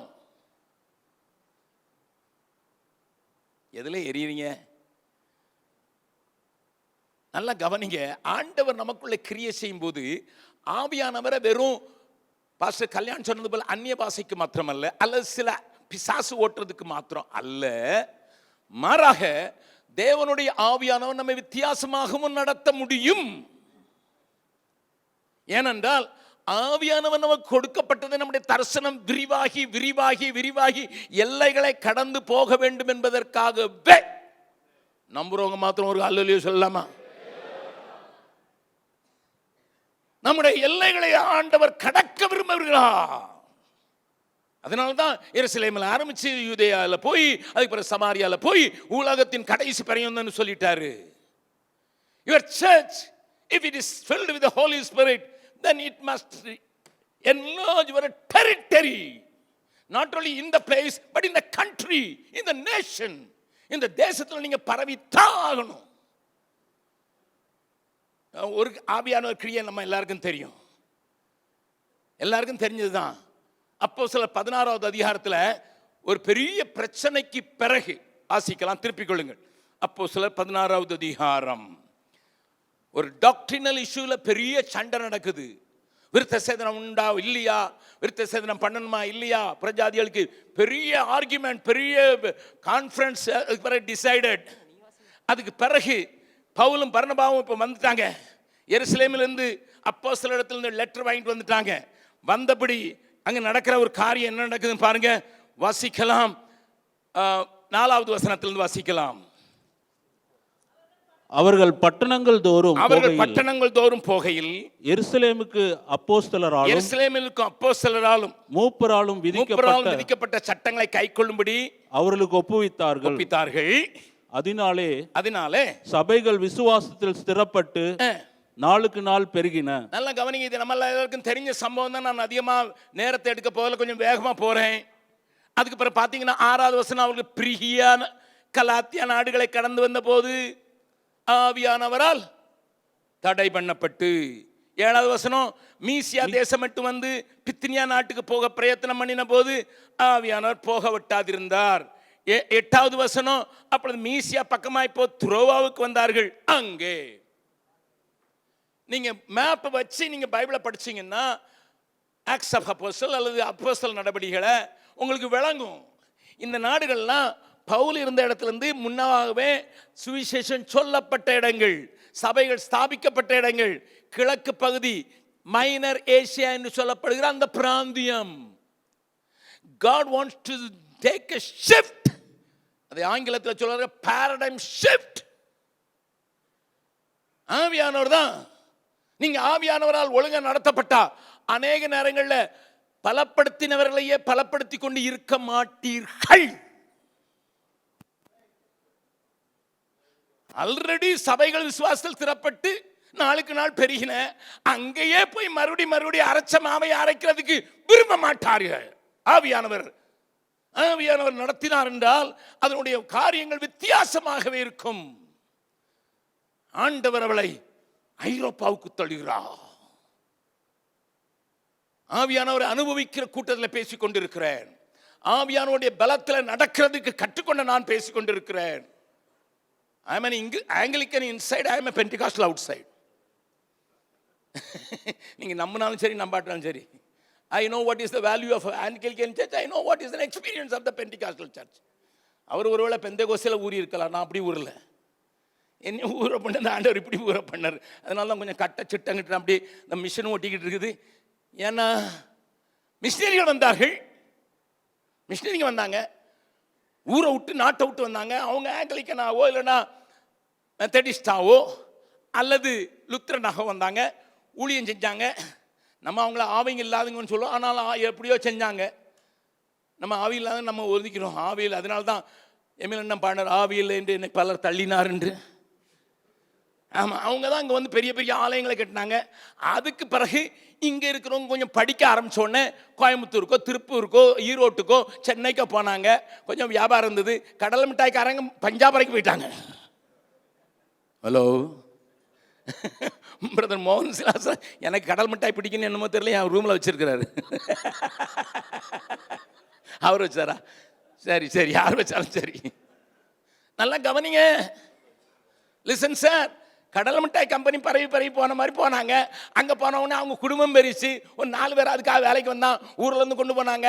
இவங்களும் கிறிஸ்தவங்க. அதனால தங்களுக்கு ஒரு ஆலயம் கட்டுறதுன்னு தான் தீர்மானிச்சாங்க.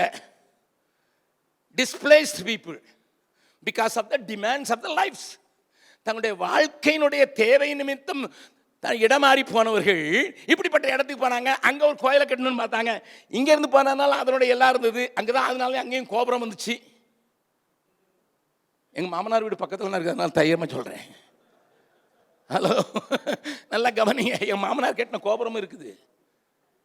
Listen sir, they not only carried a vision about God, but they wanted to have some missionary effect.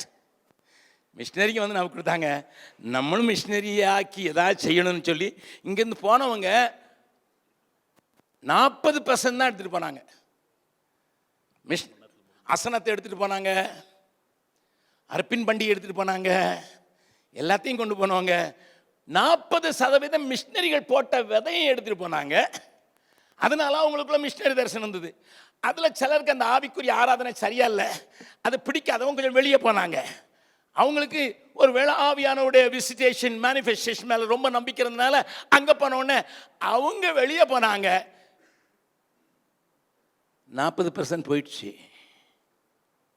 அதனால தான் ஆவிக்குரிய சபைகளில் ஆரம்பத்தில் மிஷன்லாம் வரல. ஏன்னா நம்ம ஆரம்பிச்சதெல்லாம் கொட்டகையில். அப்போ கொட்டகை அவனை மாதிரி கட்டணும்னா அட்லீஸ்ட் ஒருவேளை மேலே கட்டலனாலும் சைட்லையாவது கட்டணும், கட்டுன்ட்டு இங்கே இருந்ததுனால நமக்குள்ளே இருந்த மிஷினரி தாகம் அவிந்து போய்விட்டது என்று தைரியமாக சொல்லுவேன். But as Kalyan said, God is reviving that. இந்த பர்பஸை மறுபடியும் ஆரம்பிக்கிறாரு. எப்படி தெரியுமா? மிஷினரி தாகம் குறைஞ்சி போச்சுது, அதனால தான். ஆனால் கர்த்தர் அங்கங்கே காலத்தில் அதற்குரிய மனிதர்கள் எழுப்பி சபைகளை தட்டி விட்டு, பெந்தேகோஸ்தே சபைகளையும் தட்டி விட்டு ஆண்டவர்களுடைய தரிசனத்தை வெளியாக்க விரும்புகிறார். ஏனென்றால் ஆவியானவர் செய்கிற காரியம் தான். இங்கேயே அரைக்காதப்பா, போ, ஐ ஸ்டாப் யூ. தடை பண்ணினார், போக ஒட்டாதிருந்தார்னா அது வாசம் போட்டிருக்குது. ஏன்னா they were led by the Spirit of God. தேவனால் வழி நடத்தப்பட்டதுனால ஆசியாவிலே சொல்லிக்கிட்டு இருந்தால் போதாதுப்பான்னு சொல்லி அவர்கள் ஐரோப்பாவுக்கு போனாது. அதுதான் 16வது அதிகாரம். என்னை கேட்கிற அருமையானவர்களே, உங்கள் சபை நிறுவி 20 ஆண்டுகள் 10 ஆண்டுகள் கொண்டாடுகிறீர்கள் இந்த நாட்களில். But what have you ever sit and ask Lord, எங்கே போக வேணும்? நம்ம அழகாக பாடுறோம், எங்கு செல்ல வேண்டும், என்ன சொல்ல வேண்டும், வழி நடத்தும் ஆவியானவரே. எங்கு செல்ல வேண்டும், என்ன சொல்ல வேண்டும், வழி நடத்தும் ஆவியானவரே. விருப்பம் இல்லாத இடங்களுக்கு செல்லாமல் தடுத்து நிறுத்தும் ஆவியானவரே. விருப்பம் இல்லாமல் தடுத்து நிறுத்தும் ஆவியானவரே. கரங்களை உயர்த்தி, ஆவியானவரே, ஆவியானவரே, பரிசுத்த ஆவியானவரே, ஆவியானவரே, ஆவியானவரே, பரிசுத்த ஆவியானவரே. எங்களுக்குள்ள வாசம் பண்ணுகிற ஆவியானவரே, இப்படி நீங்க எங்கு செல்ல வேண்டும்னா, சில நேரங்களில் ஒரு சபையில் சண்டை நடந்துகிட்டு இருக்கு, 2 விசுவாசிக்கும் பாஸ்டருக்கும் பிடிக்கல, அந்த வீட்டுக்கு போக சொல்ல மாட்டாரு. ஹலோ, நம்மள அநேகர் அந்த பாஸ்டருக்கும் இவருக்கும் ஆகலை பிரதர், ஆண்டவர் என்னை வழி நடத்தினார் பிரதர் உங்கள் வீட்டுக்கு, இனிமேல் எங்கே ஆராதனைக்கு வாங்கன்னு கூப்பிடுறதுக்கு அனுப்புவார்னு நினைக்கிறீங்களா? உங்களை பார்த்தாலே எல்லாரும் இந்த மாதிரி செய்த மாதிரி தெரியுதே.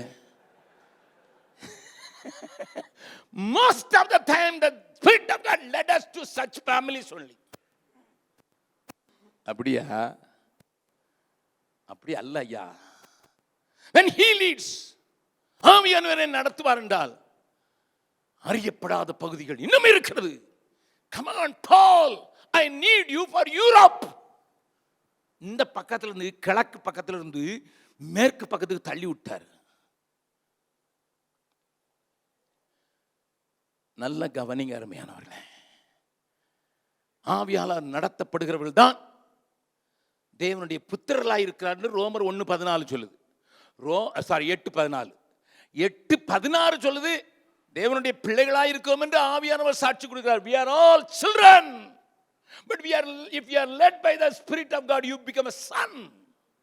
நீ வளர்ச்சி அடைந்த முதிர்ச்சி அடைந்த மகனாக மாறுகிறார். 16வது வசனத்தில் பிள்ளைகள் என்று சொல்லுகிறவர் 14வது வசனத்தில் கர்த்தருடைய ஆவியினால நடத்தப்படுகிறது எவ்வளோ அவர்கள் தேவனுடைய புத்திரராக இருக்கிறார்கள். ஆங்கிலத்தில் சன்ஸ் என்று எழுதப்பட்டிருக்கிறது. பக்கத்தில் கேளுங்க, கையை பிடிச்சுக்கலுங்க. நீங்க புத்திரரா குழந்தையா? கொஞ்சம் சந்தேகமாக தான் இருக்குது. We behave like children. We don't grow as it should be. எப்படி வளரணும் அப்படி வளர முடியல. நல்லா கவனிங்க. அநேக நேரங்களில் அபிஷேகம் பெற்றவர்கள் மனுஷர்களை நம்பும் போது என்ன நடக்குங்கிறத பழைய ஏற்பாட்டில் இருக்கிற நமக்கு மிகவும் பிரியமான ஒரு கேரக்டர்ல இருந்து காண்பித்து கொடுக்க போறேன். That will happen to the church if the church depends on its Vicks power. தன்னுடைய திரியின் பலத்தில் நிற்கிற விளக்கினுடைய காரியத்தை காண்பிப்பதற்கு. ஏனென்றால் தாவீதை குறித்து சொல்லப்பட்டிருக்கிற வார்த்தையை முதலாவது காண்பித்து கொடுத்து விடுகிறேன். அதற்கு பிறகு அவன் எப்படி செயல்பட்டான் என்பதை உங்களுக்கு காண்பித்து கொடுத்து வித்தியாசமான ஒரு கோணத்தில் அவனுடைய வாழ்க்கையை பார்க்க போகிறோம். திருப்புங்கள், முதலாவது வாசித்து விடலாம். 2 சாமுவேலின் புஸ்தகம்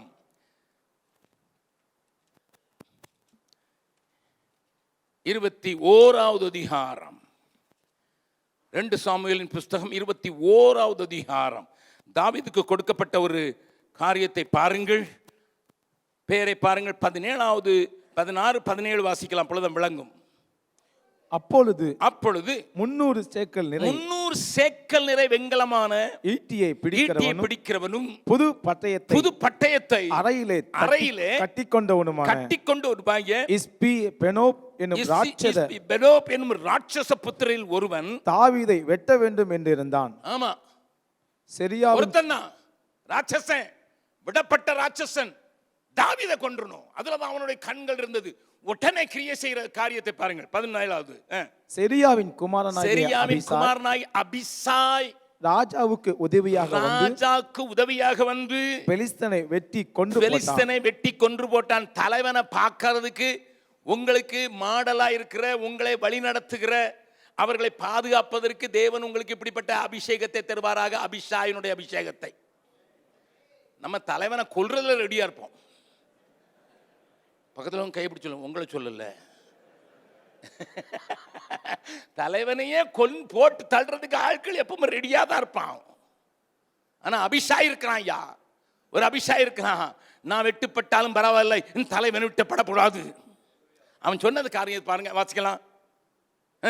அப்பொழுது தாவீதின் மனுஷர் இஸ்ரவேலின் விளக்கு அணிந்து போகாதபடிக்கு. போதும், இஸ்ரவேலின் விளக்கு ஒரு ஊழியம். அபிஷேகம் பண்ணப்பட்ட ஒரு மனிதன் அன்றைக்கு அவன் மேல இருந்தது வாசிக்கலாம். 1 சாமுவேல் 16வது அதிகாரம். 1 சாமுவேல் 16வது அதிகாரம் 13வது வசனம். அப்பொழுது சாமுவேல் தைல கொம்பை எடுத்து அவனை அவன் சகோதரன் நடுவில் அபிஷேகம் பண்ணினான். அந்நாள் முதற்கொண்டு கர்த்தருடைய ஆவியானவர் தாவீதின் மேல் வந்து இறங்கி இருந்தார். கர்த்தருடைய பரிசுத்த நாமத்துக்கு ஸ்தோத்திரம்.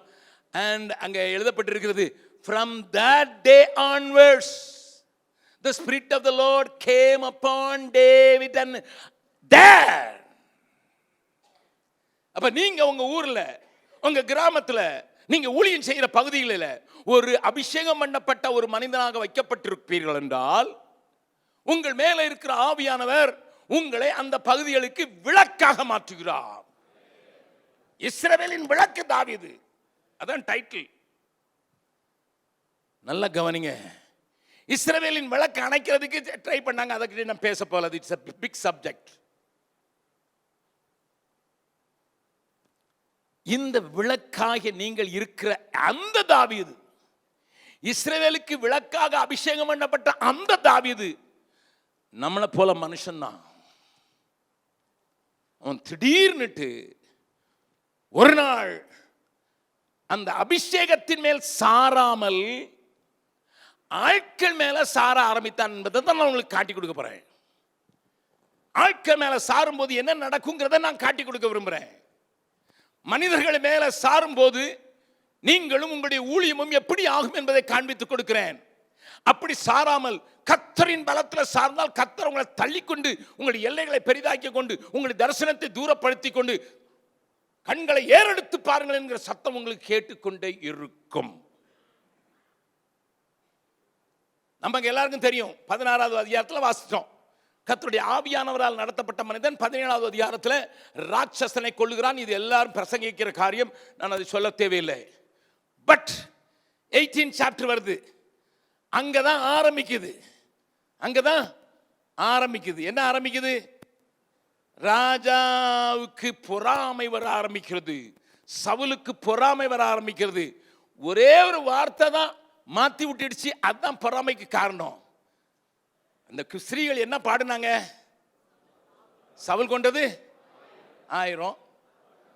ஆமா, என்ன எப்படி பாடி இருக்கணும்? அவங்க வசனத்தை தான் வச்ச பாட்டு எழுதுனாங்க. எல்லாரும் பாட்டு எழுதுறவங்களாம் கொஞ்சம் கவனமா இருங்க. இருக்கீங்க நிறைய இப்போ பாட்டு எழுதுறவங்க நிறைய வச்சாங்க. பாட்டு எழுதுறவங்க கொஞ்சம் கவனமா எழுதுங்க. அவங்க என்ன சொன்னாங்க? ஒருவனாய் 1000 பேரை துரத்துவார், 2 பேரா பந்தாரு.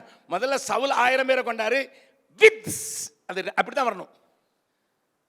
Saul chased 1000 with David. ஆனா மியூசிக் போடுறவர் சொல்லிட்டாரு, சாமங்க இந்த பக்கம். அவர் சொல்லுவார், அண்ணன் ஒரு நோட்டு இடிக்கின, ஏதாவது ஒரு வார்த்தை வெட்டுங்கண்ணே. நம்ம பாட்டு எழுதுங்களா அப்படிதான். ஒரு நோட்டு இடிக்கின, என்ன இடிச்சது? வித்து இடிச்சது. அதனால பெண்கள் என்னன்னா பொல்லாத ஆட்கள், வெட்டுனா வெட்டிடுவாங்க உடனே. ஒரு வெட்டு போட்டாங்க, வித்த விட்டுட்டாங்க. அதனாலதான் என்ன பண்ணாங்க? இந்த இவன் சவுல் வாழ்க்கையில பைபிள் படிச்சதே இல்லை, தெரியுமா உங்களுக்கு? he never bothered about Ark of Covenant. உடன்படிக்கை பெட்டியை பற்றி கவலையே கிடையாது. சவுலின் நாட்களிலே நாங்கள் தேடாமல் போனோமே என்று தான் தாவீது சொல்லுவான். வசனத்தை குறித்த அறிவும் கிடையாது, வசனத்தை போதிக்கணுங்கிற அறிவும் கிடையாது, வசனமே தெரியாதவனுக்கு. அதனால்தான் அவன் வேலைக்காரன் சொல்றான், அங்க ஒரு சாமியல் தேவ மனுஷன் இருக்கிறான். உடனே கேட்கிறான், அவன் காணிக்கை கேட்பானே. இவனுக்கு தெரிஞ்சலாம் தான் பட்டணத்தில் பெரிய மனுஷன் இருக்கிறான்னு தான் சொல்றான் வேலைக்காரன். இவன் கேட்ட உடனே என்னது? ஏன்னா இவனுக்கு அது மட்டும் தான் தெரியும், வசனம் தெரியாது. பக்கத்தில் சொல்லுங்க, நம்ம கூட அப்படிதான் நிறைய பேர் வச்சிருக்கோம். உங்களை சொல்லலையா, உங்க ஆட்களை தான் சொல்றேன். அவனுக்குள்ள இருக்கிற அறிவு. அவர்கிட்ட போனாலே காணிக்கை கேட்பா. என்கிட்ட காணிக்கை இல்லையடா, அவன் சொல்ல என்கிட்ட இருக்குவா. He didn't have any knowledge about the scripture. அதனால இவங்க பாடின பாட்டு அவனுக்கு ஸ்கிரிப்சர் தெரியாதனால இவனுக்கு பாடுனது தான் தெரியும். ஹலோ, அவங்களாம் பார்த்தா பாட்டு எழுதுறது இல்லை. அதனால தான் இப்போ எல்லாம் சினிமா உள்ள பாடிட்டான். உங்க ஊர் பக்கத்திலே சினிமா பாட்டே உள்ளே பாடி.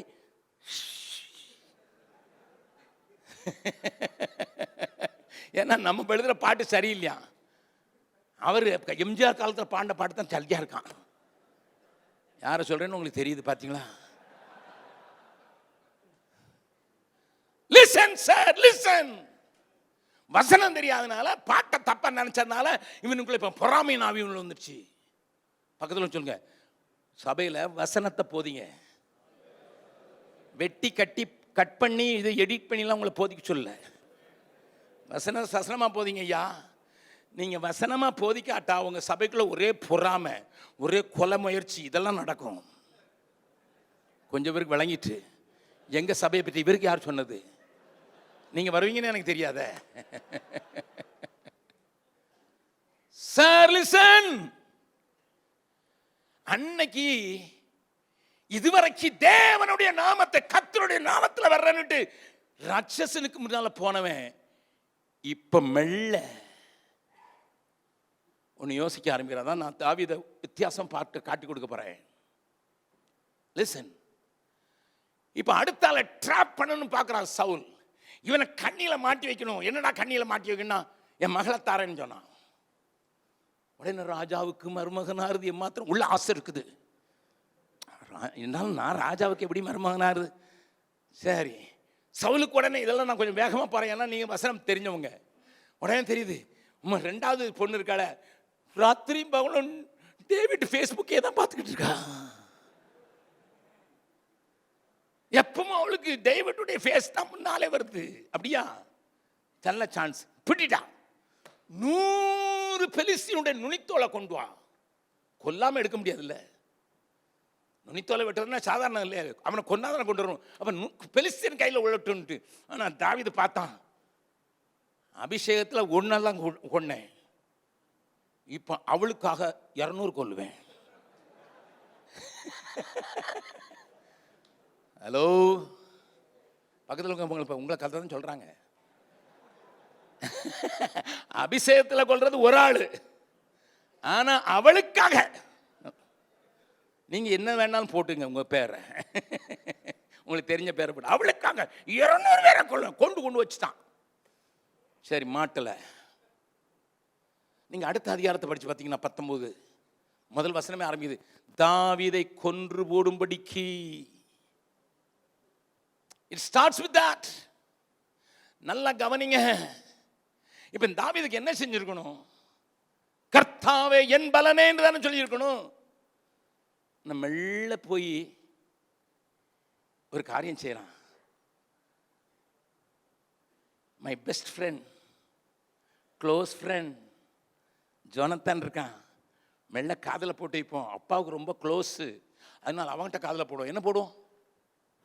உங்கள் அப்பா ஏன்பா என் மேலே இவ்வளோ எரிச்சலாக இருக்காரு, நான் தானப்பா அவருக்கு சாஸ் வரட்டுறேன், நான் தானே அவருக்கு நன்மை செய்தேன், அது மட்டும் இல்லை இப்போ நான் தானப்பா மருமகன், நீ என் மச்சான் தானே. பக்கத்தில் இருக்க கைப்பிடி சொல்லுங்க, எத்தனை பேர் மச்சானை பார்த்து மதி இழந்தீர்கள்? சொல்லுங்க சொல்லுங்க, கேட்டு வச்சிருங்க. மச்சானை பார்த்து மதி இழந்தவர்கள் ஏராளம். ஆனால் அந்த மச்சான் இருக்கிறானே எல்லா நாளும் கூட வர மாட்டான், பெல்ட் எல்லாம் கழட்டி கொடுப்பான், ஆனா காட்டுக்கு போகணும்னு வர மாட்டான். மிஷினரி ஊழியமா? அது எதுக்கு? இங்கேயே நமக்கு இவ்வளவு தேவைகள் இருக்கும்போது, இங்கேயே நமக்கு இவ்வளவு தேவைகள் இருக்கும்போது, இங்கேயே நமக்கு இவ்வளவு ஆட்கள் இருக்கும்போது, இவங்களை பரலோகம் கொண்டு போய் சேர்த்தா போதுமான்னு சொல்லுவான் மச்சான்.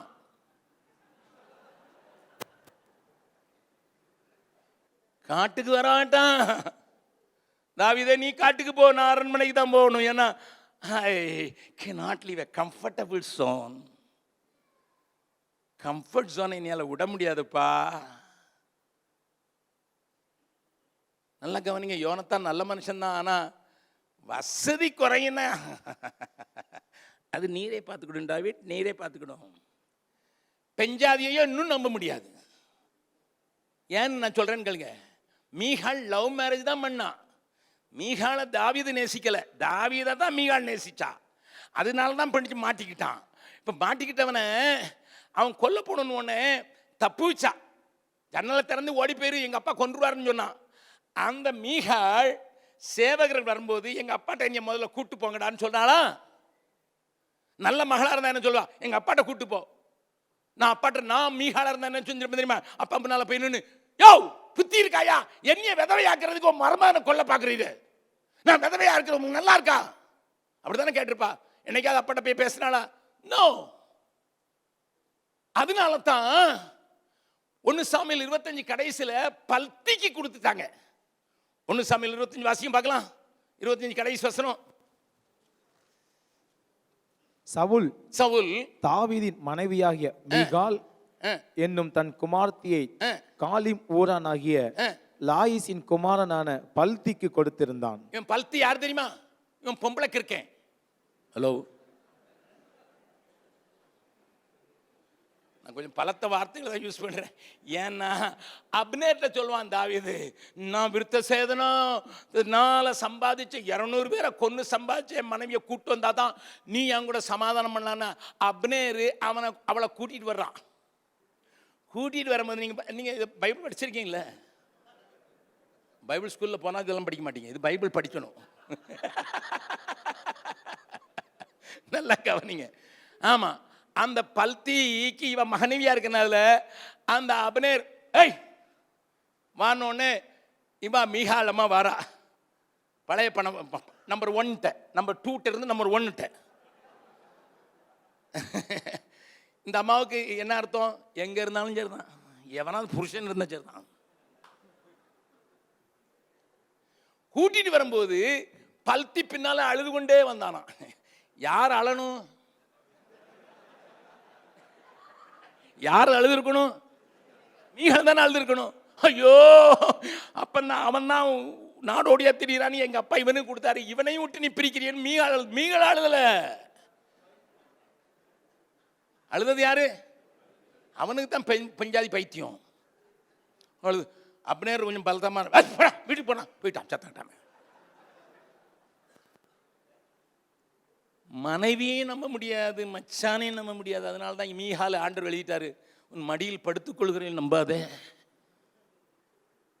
ஹலோ, மீகா 7 படி. நீங்களாம் இந்த சின்ன தீர்க்க தரிசனம் படிக்கல, ஏன்னா அவங்க சின்ன ஊழியக்காரங்க. மீகா 7வது அதிகாரத்தில் சொல்லியிருக்குது, உன் மடியில் படுத்துக்கொள்கிற மனைவி மேலே நம்பாதன்னு சொன்ன அர்த்தம் என்ன தெரியுமா? அவளை சார்ந்து வாழ்ந்து விடாதே.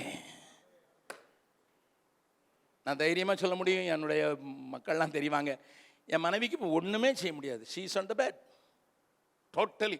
நிற்க கூட முடியாது. ஆகஸ்ட்ல நீங்கள் கொண்டு வரும்போது கொஞ்சமாக 2 அடியாவது வைப்பேன், அதுவும் முடியாது. நான் மட்டும் மனைவியை சார்ந்து இருந்திருந்தேன்னா நான் இந்த ஓட்டம் ஓடுவேன் ஐயா. போன வருஷம் மட்டும் 425 பிரசங்கம் பண்ணியிருக்கேன், பல ஊரில் பல நாடுகளில். Nothing stopped me. I love her. She loves me like anything. No doubt about it. There is no problem between our marriage, not at all, not a single day. நல்லா கவனிங்க. டிசம்பர் 31ஆம் தேதி எங்களுடைய வழக்கம், நாங்கள் பிள்ளைங்க பேர பிள்ளைங்க எல்லாரும் சேர்ந்து எங்கேயாவது ஒரு இடத்துல போய் தனியாக கொஞ்சம் ஆண்டவர் ஸ்தோத்திரம் செலுத்தி எல்லாரும் சாட்சி சொல்லி ஒருத்தருக்கு ஒருத்தர் ஜெபம் பண்ணி அப்படி செய்கிறது வழக்கம். ஆனால் இந்த டிசம்பர் 31 அது சண்டே வந்துட்டு.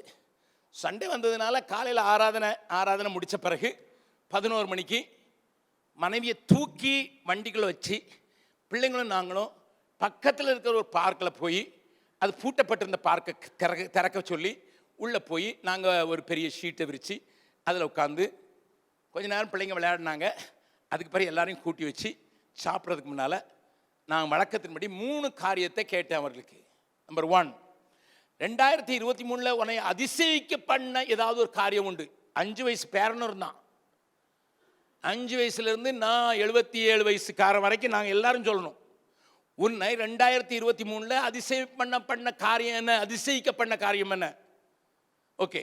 2வது கேள்வி, உன்னை சோர்வுக்குள்ளாக்க அல்லது உன்னை வருத்தப்படுத்தின காரியம் என்ன? 2வது. 3வது, 2024 இதுவரைக்கும் சாதாரணமாக செய்யாத தீர்மானத்தை நீ இந்த வருஷத்தில் என்ன செய்ய போற? 3 கேள்வி. குட்டீஸ் ஃப்ரம் 5 இயர் எல்லாரும் சொல்லணும்.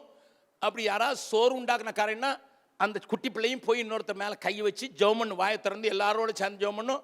அது வாயை திறந்து ஜெபம் பண்ணு. இது நாங்கள் பண்ணுற ப்ராக்டிஸ்னா தலைமுறையா என்றென்றுமாய் தேவனும் அடைக்கலம் ஆனாரே என்று பாடுறது மட்டும் இல்லை, காட்டணுங்கிறதுக்காக நான் செய்திருந்த வழக்கம். எல்லாரும் சொன்னாங்க, என் 7 வயசு பேத்தி எந்திரிச்சு சொன்னா, என்னடா உன்னை ரொம்ப வருத்தப்படுத்திட்டான், அப்பா அம்மா எனக்கு கிறிஸ்துமஸுக்கு புது சட்டையை வாங்கி தரல. அவ்வளோ ஓப்பனாக எல்லாரும் ஓப்பனாக பேசினாங்க. நான் கேட்டேன், என்னடா சின்ன பிள்ளைடா, 7 வயசுடா, ஒரு சட்டை வாங்கி கொடுத்துருடா, என்ன எக்ஸ்பெக்டேஷன் எடுத்துருக்குன்னா அவங்க ஒன்றும் சொல்லலை. அதுக்கு காரணம் அதுக்கு நிறையா உண்டு, அதை சொல்ல விரும்பலை. லிசன், இப்போ என் மனைவியினுடைய டேர்ன் வந்தது. நான் உங்களுக்கு சொன்னது போல் அவள் தன்னுடைய படுக்கையிலேருந்து தானாக எந்திரிக்க முடியாது, உட்கார முடியாது. அவளை 4 பேர் தூக்கி நிறுத்தின பிறகு நிற்க முடியல. She's on the bed but she cheerful. ரெண்டாவது காரியம் வந்து அது முன்னாவது சொன்னா, நான் சாயர் வர வரைக்கும் இந்த நிலைமையில போயிட்டு வந்துட்டேனே, அது எனக்கு ரொம்ப ஆச்சரியம்னு சொன்னா. Very good. ரெண்டாவது காரியம், நீ சோறு உண்டாக்குன ஏதாவது ஒன்று உண்டா? இல்லை, நத்திங். ஏம்மா ஒரு காரியத்தை கொடுத்து நீ வருத்தப்படலையா? இல்லை டாடி. நான் சொன்னேன் பொய் சொல்லாதடி, கமான் பிள்ளைங்களுக்கு ஆவாது சொல்லு, உண்மையை சொல்லு. என்ன சொன்னா தெரியுமா? எதுக்கு நீ சந்தேகப்படுறீங்க, நான் என்னைக்காவது பொய் சொல்லியிருக்கேனா? she never tells lies. ஒரு நாளும் பொய் சொல்ல மாட்டான், உயிரே போனாலும் பொய் சொல்ல மாட்டான். நல்லா கவனிங்க, உடல்ல ஒன்றுமே செய்ய முடியாத நிலைமைக்கு எல்லாத்தையும் உட்கார வச்சு செய்யணும். அவளுக்கு பல்லு தேய்ச்சி விடுறது இன்னொருத்தர் தேய்ச்சி விடணும், சாப்பாடு விட்டுறது இன்னொருத்தர் ஊட்டணும். she is in that condition. But என்ன சோர்வே உண்டாக்கலன்னு சொல்ற ஒரு மனுஷி. என்னோடு கூட 49 வருஷம் மிஷன் ஃபீல்டில் தண்ணி இல்லாமல் இருந்திருக்கு, எங்களுக்கு சாப்பாடு இல்லாமல் இருந்திருக்குது, அநேக கஷ்டங்களை பட்டு ஊழியத்தை நடத்தினதற்கு ஆண்டவர் சாட்சி. ஆரம்ப நாட்களில் ஊழியத்தில் நான் வெளியே போனேன்னா எங்கே போகிறேன்னு தெரியாது. இன்னைக்கு கூட பிரதர் ராபின்சன் கேட்டார், அக்காவை கான்டாக்ட் பண்ணிங்களா? நான் சொன்னேன் 3 நாளைக்கு ஒரு தடவை அட்டெண்டன்ஸ் போட்டுடுறேன், உயிரோடு இருக்கிறேன். nothing more than that. எப்படின்னா முடியும்னாரு. நான் சொன்னேன் ஆரம்ப நாட்களில் எங்கே போகிறேன்னு எனக்கும் தெரியாது, யாரும் கூப்பிடலையே, நான் தானே போனேன். ஒவ்வொரு வில்லேஜாக போனேன், எப்போ வருவேன்னு தெரியாது. அதனால் அவளை கான்டாக்ட் பண்ண முடியாது. அன்றைக்கி ஃபோனும் கிடையாது, எங்கே போகிறேன்னு எனக்கு தெரியாது, எப்போ வருவேன்னு தெரியாது. அதனால பழக்கப்படுத்திட்டா. சரி 10 நாள் ஊழியத்துக்கு போயிருக்காரு, இந்த மாதம் முழுவதும் ஓடுறதுக்கு ஏதாவது கொண்டு வருவாரன்னா, அநேக நாட்களில் நீங்கள் நம்பினாலும் சரி நம்பாட்டாலும் சரி தெருவில் கிடக்கிற கீரைகளை அறுத்து தான் பை நிறைய போட்டு கொண்டு வந்திருக்கேன். ஆனால் என் மனைவி ஒரு நாள் முறுமுறுத்ததில்லை, என்னையா 10 நாள் போயிட்டியே சொன்னதில்லை. she was happy and we were happy. இன்னைக்கு அப்படித்தான் இருக்கும். எதுக்கு சொல்கிறேன் தெரியுமா? இன்றைக்கி எங்களுக்குன்னு தனியாக கொடுத்து எங்கள் வீட்டில் வந்து கொடுக்குற காணிக்கையில் தான் வாழ்ந்து கொண்டு இருந்தாலும் கடைசி நாள் 31 டிசம்பர் 31 0 கொண்டு வந்துட்டு மறுபடியும் ஸ்டார்ட் ஃபெய்த் அப்படி ஓடுகிற மனைவி தான். நல்ல கவனிங்க, மீகாள் ஆனாலும் அவ என்னை கட்டிப்படலை. இந்த மனுஷன் ஒரு தரிசனம் உள்ள மனுஷன், இவனுக்கு நான் மனைவியாக்கப்பட்டிருக்கிறேன். இவன் தரிசனத்தை என்னால் நிறுத்த முடியாது, இவனை கட்டி போட முடியாது, இவனை கட்டி போடவே முடியாது. இவன் ஓடிக்கிட்டே இருப்பான். ஒரு கூட்டம் இல்லைன்னா எங்கேயாவது கிராமத்தில் நிற்பான், 10 பேர் இருந்தாலும் அங்கேயும் சுவிசேஷம் சொல்லுவான். இன்றைக்கும் செய்கிறேன் ஐயா. என்னுடைய கூட சேர்ந்தவங்களை கேளுங்க, நான் பெருமைக்காக சொல்கிறேன்னு நினைக்காதீங்க. சமீபத்தில் ஒரு சர்ச்சு கட்டி இருந்தாங்க, போகிறதுக்கு பாதையே இல்லை, ஒரே சகதி, கை கால் வச்சா இந்த பக்கம் இழுத்துட்டு போயிடும். பயங்கர என்ன செய்யறதுன்னு தெரியல. நானும் என் கூட இன்னொரு தலைவர் இருந்தார், ஊழிய தலைவரும். நான் என்ன செஞ்சேன் தெரியுமா? அங்கே ஒரு வயலில் ஒருத்தன் உழுவுறதுக்கு போனான், அவனை கூப்பிட்டேன். டேய் உழுற அந்த இதை பாருங்க, தோன்றது இப்படி தான் ஓடும், அது மேலே தான் நின்று ஆடுவோமே பள்ளி பாடுவோமேன்னு நாங்கள் போனோம். It's not a matter to me at all. இதை அறிஞ்சிருக்கா என் மனைவி, இந்த ஆளை கட்டி வைக்க முடியாது. ஆனால் இங்கே பாருங்க, மீகாளை நம்பி பார்த்தான், யோனத்தான நம்பி பார்த்தான், சரி இனிமே ஆசாரியர் இடத்துல போவன்னு போனான். 1 சாமுவேல் 21வது அதிகாரம். You know that. நான் கொஞ்சம் வேகமாக போகிறேன், இதெல்லாம் விளக்கமாக பேசணும்னா 1 மாதம் பேசலாம். அபிமெலேக் போய் அகிமெலேக் கிட்ட போய் கேட்கிறான், ஏப்பா கொஞ்சம் சாப்பாடு கொடு. 2வது வசனம் வாசிங்க. தாவீது ஆசாரியனாகிய அகிமெலேக்கை பார்த்து, ராஜா எனக்கு ஒரு காரியத்தை கட்டளையிட்டு, நான் உன்னை அனுப்பின காரியமும் உனக்கு கட்டளையிட்டதும் இன்னதென்று ஒருவரும் அறியாதிருக்க வேண்டும் என்று என்னோட சொன்னார். இன்ன இடத்திற்கு வர வேண்டும் என்று சேவகருக்கு சொல்லி இருக்கிறேன். என்னப்பா தனியா வரான்னுட்டு உடனே சொல்றான். அடுத்த 3வது வசனம் பாருங்க. இப்போதும் உம்முடைய கையில் இருக்கிறது என்ன? 5 அப்பமாகிலும் என்னவாகிலும் இருக்கிறத என் கையிலே கொடும் என்றான். ஆசாரியன் போய் ஏதாவது சாப்பிட, ஏதாவது என்னத்தையாவது கொடுப்பா.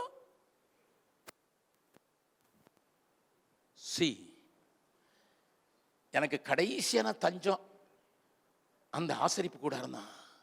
அங்கதான் நேத்து வச்ச அப்போ இன்னைக்கு இருக்கும் பழசு, பழைய சோறாது கிடைக்கும். அல்லது பழைய அப்பமாவது கிடைக்கும். ஆனால் அந்த கதையெல்லாம் உங்களுக்கு தெரியும்.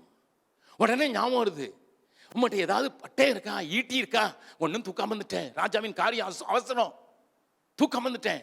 உடனே சொல்றான் கோலியாத்தின் பட்டயம். இப்போ கோலியாத்தின் பட்டயம் இருக்குது. ஆனால் 21வது அதிகாரத்தை வாசித்து பார்த்தீங்கன்னா அவனை பிடிச்சு கொண்டு போய் ஆகீஸ் முன்னால் நிறுத்துறாங்க, பெலிஸ்தீர் ராஜாவின் முன்னால் நிறுத்துறாங்க. அங்கே அவன் எச்சிலை ஒழுக்கி கொண்டு டிராமா நடிக்கிறான். நீ மனுஷனை நம்ப நம்ப உன்னுடைய நிலைமை எப்படி மாறுதுங்கிறத தான் காட்டி கொடுக்குற. உங்களுக்கு தெரியும், இந்த 21வது அதிகாரத்தில் 13வது வசனத்தை வாசிங்க.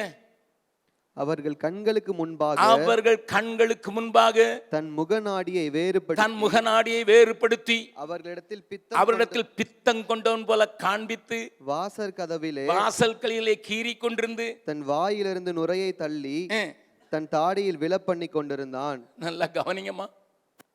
The great man who killed Goliath. கோலியாத்தை ஒரு அடியில கொன்ன ஆளுடைய நிலைமை பாருங்க. அபிஷேகம் இப்ப எங்க போச்சுது? He became an actor. ஒரு பைத்தியக்காரன மாதிரி ஆக்ட் பண்ணிட்டு இருக்கான். அவன் கைக்கு தப்பு வைக்கணும்.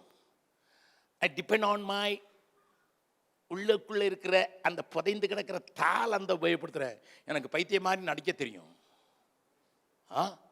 நீங்க பெரிய நடிகரா தாவீதே, உங்களுக்கு நடிக்க தெரியுமா? பாருப்பா நான் நடிச்சு காட்டுறேன் பாரு. நடிச்சு காட்டின உடனே அவன் சொல்றான் எனக்கு பைத்தியத்துக்கு குரல் இல்லடா, அங்க குழந்தைங்க விரட்டி விட்டான், தப்புறான். அதுக்கு பிறகு என்ன செய்யறான் பாருங்க. 22வது அதிகாரம் முதல் வசனத்தை வாசிங்க. தாவீது அவ்விடத்தை விட்டு தப்பி அதுல்லாம் என்னும் கெபிக்கு போனான். He wanted to go and hide himself. அதுக்கு முன்னால் என்ன செய்யறான் பாருங்க, வாசிங்க 33வது வசனம்.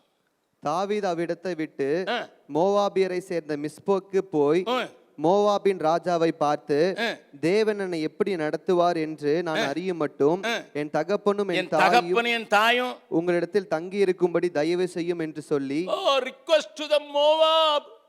எங்க இருந்து இவங்க பாட்டியம்மா வந்தாங்களோ அதே மோவாபுக்கு தப்பு அப்பாவையும் அம்மாவையும் கொண்டு தள்ளிட்டான். எந்த ஆண்டவர் சொன்னாரோ மோவாபியரும் அம்மோனியரும் என் சமூகத்துக்கு விளக்கிறதுக்கு விளக்கப்பட்டவர்கள் 10 தலைமுறைக்கு விளக்கப்பட்ட அங்க கொண்டு போய் செட்டில் ஆகணும். Insecurity feeling. இன்னைக்கு நிறைய ஊழியக்காரங்க ஆண்டவர் சொன்னதை செய்ய முடியாம இருக்கிற காரணம், இன்னைக்கு ஆண்டவர் காண்பிக்கிற இடத்துக்கு போக முடியாம இருக்கிற காரணம் இன்செக்யூர். பாதுகாப்பற்ற நிலைமைய தனக்குள்ள கொண்டவனாக இருக்கிற தாவீதை பாருங்க. அம்மா அப்பாவை இங்க செட்டில் பண்ணிடுவோம், அதுக்கு பிறகு போய் கெபிக்குள்ள ஒளிஞ்சுக்கிடலாம். நீங்க உங்களே கேட்டு பாருங்க, எதுக்கு மிஷன்ஸ்ல நீங்க ஈடுபட மாட்டேங்கிறீங்க? Because you feel insecure inside, you don't show it outside because you are a great actor. பாதுகாப்பே இல்லை. கிறிஸ்துவுக்குள்ள பாதுகாப்பு இருக்கிறது உங்களுக்கு தெரியல. கிறிஸ்து என்கிற கண்மலையின் மேல நிற்கிறேன்னு தெரியல. என்னை அழைத்தவர் உண்மையுள்ளவர் என்று தெரியல. என்னை அழைத்தவர் ஜெயம் கொடுக்கிறவர் என்று தெரியல. எல்லா இடத்திலும் என்னை ஜெயம் கொள்கிற பண்ணுகிற தேவன் என்னோடு கூட இருக்கிறார் என்று தெரியல. Listen sir, we are so insecure inside. That is why we want to keep a fold with us. We don't want to send people. Pastor கல்யாணம் கேட்டார், எத்தனை பேர் வட இந்தியாவுக்கு நீங்களாவே அனுப்பிச்சிருக்கீங்கன்னு. கைவிட்டு என்னதுல 8-9 பேர் தான். 1000 பேர் இருக்கிற இடத்துல 9 பேர் தானே பாருங்க. 0.9%, 1% கூட இல்லையா, 1% கூட இல்லையா. நான் சபை பேரை சொல்ல வேண்டாம், ஒரு பெரிய சபைக்கு கூப்பிட்டு இருந்தாங்க. 3 நாள் பிரசங்கம் பண்றதுக்கு. 3 நாள் கர்த்தருடைய ஆவியானவர் பலத்த கிரியை செய்தாரு. அதுல ஒரே ஒரு தங்கச்சி, பிராமண குடும்பத்திலிருந்து வந்த அம்மா, தென்னகத்திலிருந்து வந்த ஒரு அப்பா, ஒரே மகள். அவங்க சொன்னாங்க நான் போகலனாலும் என் பிள்ளை போட்டுன்னு சொன்னாங்க. மகளையும் ஆண்டவர் அழைச்சாரு. நான் போய் சொன்னேன் பாஸ்டர்கிட்ட கேட்டு வாங்கன்ட்டு. பாஸ்டர்கிட்ட போனோடனே அவர் சொன்னாரு, அந்த அவருக்கும் எனக்கும் ரொம்ப ஸ்நேகம், பயங்கர ஸ்நேகத்தில் இருந்தாங்க. We were childhood friends. சின்ன வயசுலேருந்து ஒன்றா விளையாண்டவங்க. அந்த 3 நாளும் ஒரு நானும் ராத்திரி முழுவதும் தூங்க கூட விட மாட்டேன். அவ்வளோ கதை கேட்பார் வட இந்தியா பற்றி. அப்படி பேசினவர். ஒரே ஒரு பிள்ளை. அந்த சபையில் நான் பேசும்போது 2000 பேர் இருந்தாங்க. ஒரே ஒரு பிள்ளை, வாலிப பிள்ளை. என்னை ஆண்டவர் பீகாருக்கு கூப்பிடுறான்னு சொன்னா, அந்த பைத்தியக்காரன் வந்து சொல்லிட்டு போயிட்டான்னு உனக்கு அப்படியே வந்துதான். இந்த பைத்தியக்காரன் சொல்கிறேன் இங்கே தான் இருக்கணும்னுட்டு. இதே வார்த்தை தான் ஐயா. நீனாலும் அவளை போக விடலை. ஆனால் அதையும் மீறி அந்த அம்மா சொல்லிச்சு, எங்கள் சபையில் தானே நீக்குவாங்க, நான் பார்த்துக்கிறேன், நீ போடின்னு சொல்லி ட்ரெயின் ஏற்றி விட்டுட்டு அங்கே கொண்டு வந்து விட்டுச்சு தாய். Because she was also gripped by the vision. She was moved by the Spirit of God. அங்கே கொண்டு வந்து விட்டுச்சு. கடைசி வரைக்கும் என் சபைக்கு வரவே கூடாது. அந்த குடும்பத்தை தள்ளி வச்சுட்டாங்க தெரியுமா? எதுக்கா? பாடும்போது அழகா பாடுறோம், பலிபீடத்தில் என்னை பரணே, ஈசாக்க போல நாங்களும் வைக்கிறோம் பரணே, ஒரு ஆத்மாவை கூட விட மாட்டோம் பரணே. 2000 பேர்ல 2 பேர் வந்துட கூட பரவாயில்ல, கல்யாணம் ஆகுது பண்ணு. அவங்க அம்மா வேற கொண்டுட்டாங்க. எங்க பாஸ்டின் மாப்பிள்ளை எல்லாம் பார்க்க மாட்டேன், நீங்க தான் பார்க்கணும், தலையில வேற கட்டி வச்சுட்டு போயிட்டாங்க. Sir listen, this is our condition. This is our condition, sir. This is our condition. We should cry, Lord, we depend more on people. தாவீதே, அங்க நீங்க வாசித்தீங்கன்னா தெரியும். 5வது வசனத்தை வாசிங்க, 22:5. பின்பு காத் என்னும் தீர்க்கதரிசி தாவீதை பார்த்து, நீர் அரணில் இராமல், ஏப்பா ஒளிச்சுக்கிட்டு இருக்கே, நீ அரணில் இராமல் யூதா தேசத்துக்கு புறப்பட்டு வாரும் என்றான். அப்பொழுது தாவீது புறப்பட்டு ஆரேத் என்னும் காட்டிலே போனான். நாட்டுக்கு கூப்பிட்டா காட்டுக்கு போறான். பக்கத்தில் சொல்லுங்க, நல்ல கீழ்ப்படிதல் உள்ள ஆவி. சொல்லுங்க சொல்லுங்க, இப்போ எப்படி சொல்லுங்க? நாட்டுக்கு வான்னு சொன்னா காட்டுக்கு போறாயா? ஏன்னா insecurity can drive you anywhere where God doesn't move. தேவன் அசைவாடக்கூடாத இடத்துக்கு உன்னை தள்ளிட்டு போயிடும். ஏன்னா உனக்குள்ள ஒரு பாதுகாப்பு. அவங்க போயிட்டாங்கன்னு என்ன நடக்கும், இவங்க போயிட்டாங்கன்னு என்ன நடக்கும், இவங்க போயிட்டாங்கன்னு நடத்தும். அவர் போகாம பார்த்துக்கப்பா.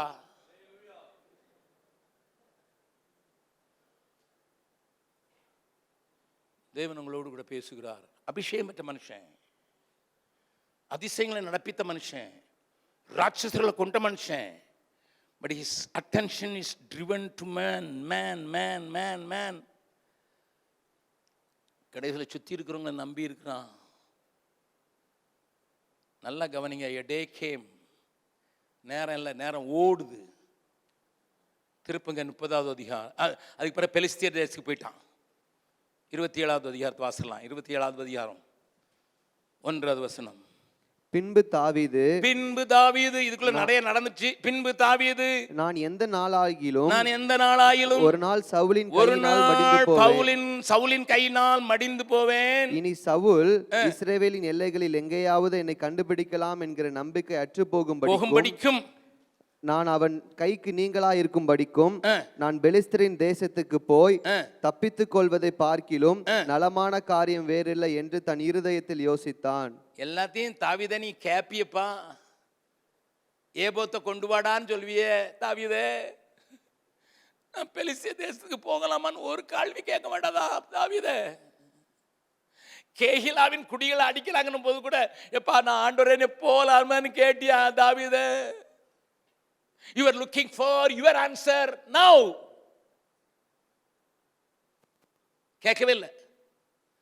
அவனே மனதில் தீர்மானம், அவனே தன்னுடைய எக்ஸ்பீரியன்சஸ், பழைய எக்ஸ்பீரியன்ஸ் எல்லாம் சேர்த்து போட்டு அதையே வச்சு அரைச்சி, the only place, safe place is my enemy's camp.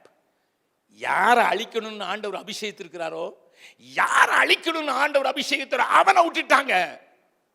அவன் கூடாரத்துக்குள்ள ஒன்று மோவாபிய கூடாரத்தில் அம்மா அப்பாவை கொண்டு தள்ளியாச்சு. இவனும் பெலிஸ்தியரோடு கூட சிநேகமா இருக்கணும்னு சொல்லி பெலிஸ்தியர் ஊர்லயே தங்கியாச்சு. நல்ல கவனிங்க.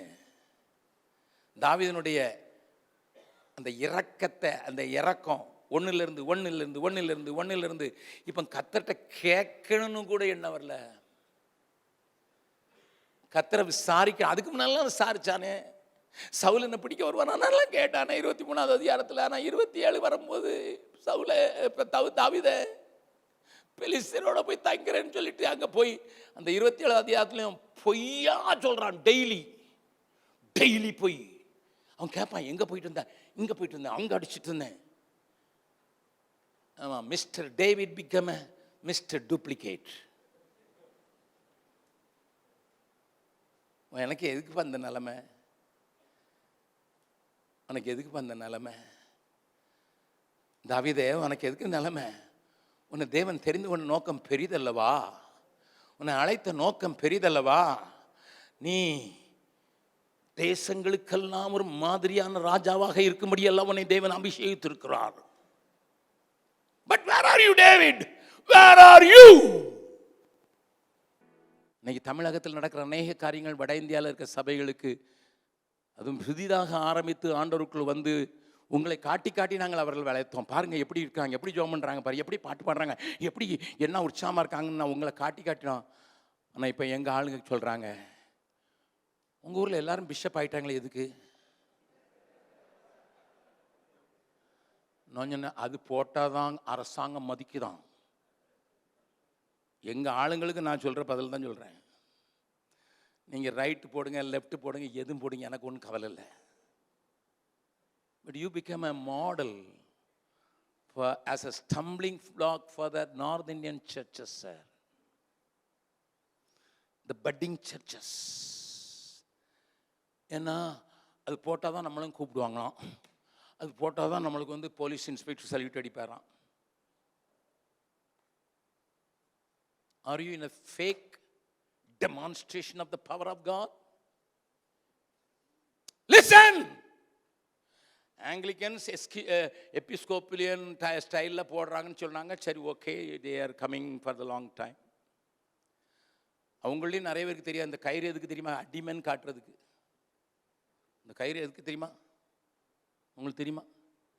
அன்னைக்கு ஆசாரியன் உள்ளே போய் செத்துட்டான்னா வெளியே இழுக்கிறதுக்கு. இப்போ நம்ம ஆளுங்களும் கமிட்டிக்கிட்ட அடி வாங்கி செத்துருவான் போல தெரியுது. அதுக்கு தான் இடுப்பில் கையில் கட்டினா. ஏன்னா இங்கே கட்டினான்னா ஆள் அவுட் ஆயிரும்னு. அவங்களுக்கு தெரியாது எது கட்டுறேன்னு தெரியாது. லிசன், ஓகே, அது அவங்களுடைய காரியங்கள். அதுக்கு அவங்க நிறையா கீழ்ப்பிடிதல் நாங்கள் காட்டுறோன்னு சொல்கிறாங்க. Price a lot for it. I am not questioning that. But why do you copy man? பக்கத்தில் உங்களுக்கு கேளுங்க, உங்களுக்கு என்ன வந்துச்சு? சிலர் இங்கே பிஷப்னு சொல்ல மாட்டான், மலேசியாவில் போய் பாருங்க பிஸ்னஸ். மலேசியாவில் போகிற எல்லாரும் ரைட்டு லெஃப்ட்டு அப்பர் நீச்சல் எவ்ரி திங் என்கிட்டே வந்து கேட்பாங்க. அவர் ஜிபிஎஸ்க்கு நிறைய அனுபவம் இருக்குது, கேட்டுருங்க. அண்ணே, ஒரு காட்டேஜ் ப்ரேயர் மீட்டிங்கில் ஏதாவது பேசுகிறதுக்கு சான்ஸ் கொடுங்க, டிக்கெட்டுக்கு அது காசு வரட்டும். உன்னை யார் போச்சுனது? இங்கே நாடே இல்லையா? கூப்பிட்டா போப்பா. என்னை கேட்கிறார் அருமையானவர்களே. We try to dupe ourselves. We try to deceive ourselves by having a big thing. Daily போய் சொல்றான் தாவீது. டெய்லி சத்தியமும் ஜீவனும் சத்தியத்துக்கு ஆதாரமாக இருக்க வேண்டிய சபைகளை நடத்த வேண்டிய நீங்களும் நானும். We cannot live as we are. Why? Come on, I am not talking to you. The Spirit of God wants to teach you what is your purpose. தேவன் உன்னை அபிஷேகத்திற்கு ஒரு நோக்கம் உண்டு. தாவீதே, நீ இஸ்ரவேல்ல விளக்குப்பா, விளக்கு. அதுக்கு பிறகு 30வது அதிகாரத்துக்கு முடிக்கிறேன். சிக்கலாக்கு நம்ம நிறைய பேசியிருப்போம். நம்மனா 600 பேர் கூட இருக்கிறாங்க அடியாட்கள் மாதிரி. அதில் அவங்கள கூட்டிகிட்டு போகிறான். ஏன்னா அவ்வளோ வரையும் இவனை கொல்ல பார்த்தான். You know the story. David lost the dependency of his wife, the dependency of his friend and brother-in-law, dependency of his people, even the priest, and dependency on his capacity. Dependency on his own talents எல்லாம் போயிடுச்சு. கூட இருந்தவங்களோட கொஞ்சம் பேர் இருந்தான், அவங்களையும் நம்ப முடியல. அவங்க எல்லாம் கள்ளத்தூக்கியிருக்கான். Everybody except David, everybody was carrying a stone. எல்லாம் கையில் கொன்றுருவோம். யாருக்கு உழைச்சானோ, யாருக்கு கஷ்டப்பட்டானோ, யாருக்கு ஓடுனானோ, யாருக்கு கொள்ளையிட்டானோ அவ்வளோ பேரும் எதிர்த்தால் நிற்கிறான். David was all alone. இப்பந்தான் சொல்றான், கர்த்தருக்குள் தன்னை திடப்படுத்திக் கொண்டான். மனுஷன் மேல நம்பிக்கை வைக்கிற மனுஷன் வறட்சியாய் போனவன் அந்த வறண்ட நிலத்தில் இருக்கிற செடியை போல இருப்பான். கர்த்தரை தன் தெய்வமாய் கொண்டு கர்த்தரையே சார்ந்து கொள்கிற மனுஷன் நிமிர்ந்து நிற்பான். முடங்கி போக மாட்டான், ஒடிஞ்சு போட மாட்டான், முறிக்கப்பட மாட்டான். அதனால்தான் எம்எல்ஏ அழகான ஒரு பாட்டு எழுதினாரு. என்னுடைய மிஷினரி சர்வீஸில் நான் பாடின பாட்டு அந்த பாட்டு தான். நான் மிஷினரி அனுப்பப்படும் போது என்னை அழைச்சி பாஸ்கர் தாசனின் மேலே கை வச்சு வடநாட்டுக்கு கண்ணீரோடு கூட ஒரு 200 பேர் இருக்கிற சபையில் என்னைய கண்ணீர் எல்லாரும் அழுகிறாங்க ஓன்னுட்டு. ஐயோ நாங்கள் இவர் முகத்தை பார்ப்போமா மாட்டோமோன்னு சொல்லி தான் எனக்கு ஜெபம் பண்ணாங்க. ஆனால் நாங்கள் பாடின பாட்டு என்னாக்கி அர்ப்பணத்துக்கு பாடின பாட்டு, கர்த்தனே எம் துணையானி நித்தமும் எம் நிழலானி, கர்த்தனே எம் துணையா. எழுந்து நின்று பாடலாமா? கர்த்தனே எம் துணையானி நித்தமும் எம் நிழலானி, கர்த்தனே எம் துணையானி. எத்தனை இடர் வந்து சேர்ந்தாலும் கர்த்தனே அடைக்கலமாயினார். எத்தனை இடர் வந்து சேர்ந்தாலும் கர்த்தனே அடைக்கலமாயினார். மனுமக்களில் இவர் போலுண்டோ, பின் உலகிலும் இவர் சிறந்தவர். கர்த்தனே என் துணையானி, என் நிழலானி, கர்த்தனே என் துணையானி. உண்மையா இந்த காரியத்தை நீங்க நம்பினீங்கன்னா எத்தனை இடர்கள் வந்தாலும் இந்த தேசத்தை சந்திக்கிற பொறுப்பில் இருந்து என்னை அசைக்க முடியாது. எந்த அரசாங்கம் வந்தாலும், எந்த சக்திகள் வந்தாலும், எத்தனை தடைகள் வந்தாலும், எத்தனை எதிர்ப்புகள் வந்தாலும், என் சபைக்குள்ளே வந்தாலும், என் சபையின் வெளியே இருந்து வந்தாலும், உள்ளே இருந்து வந்தாலும், இந்த தேசத்தை சுதந்திரிப்பதற்கு நான் தெரிந்து கொள்ளப்பட்ட இஸ்ரவேலின் விளக்கு. அந்த முதல் கவியை மறுபடியும் பாட போறோம். முகத்துக்கு நேர கை தட்டு நான் எப்பவும் சொல்வேன், ஆண்டவர் கை தட்டினான். ஹல்லேலூயா. எத்தனை இடர் வந்து சேர்ந்தாலும் கர்த்தனே அடைக்கலமாயினார். எத்தனை இடர் வந்து சேர்ந்தாலும் கர்த்தனே அடைக்கலமாயினார். மனுமக்களில் இவர் போலுண்டோ, பின் உலகிலும் இவர் சிறந்தவர். கர்த்தனே என் துணையானி, என் நிழலானி, கர்த்தனே என் துணையானி. மறுபடியும் எத்தனை இடர் வந்து சேர்ந்தாலும் கர்த்தனே அடைக்கலமாயினார்.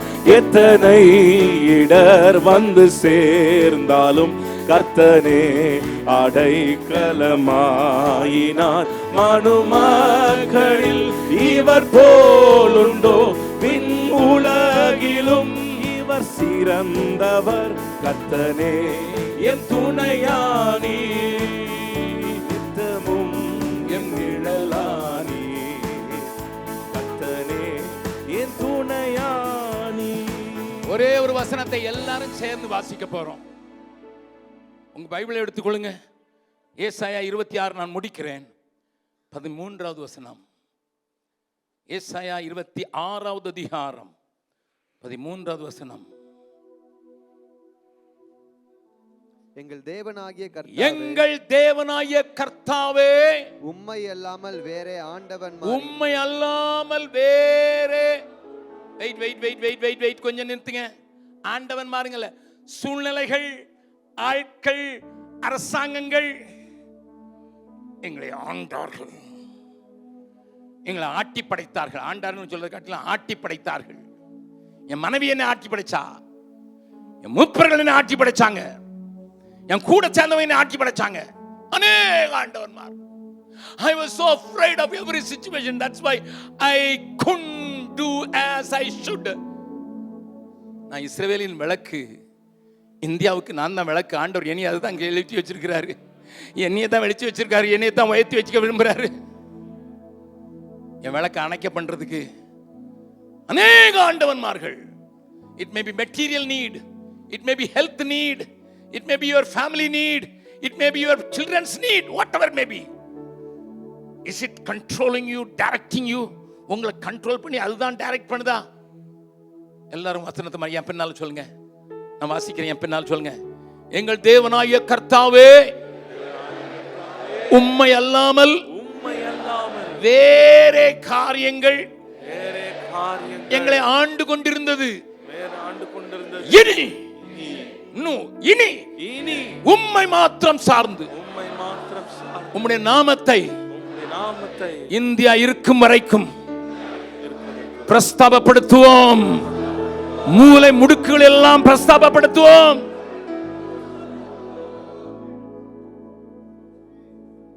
ஒரு நிமிஷம் கண்களை மூடி இது உண்மையான சொன்னா, உண்மையான சொன்னா,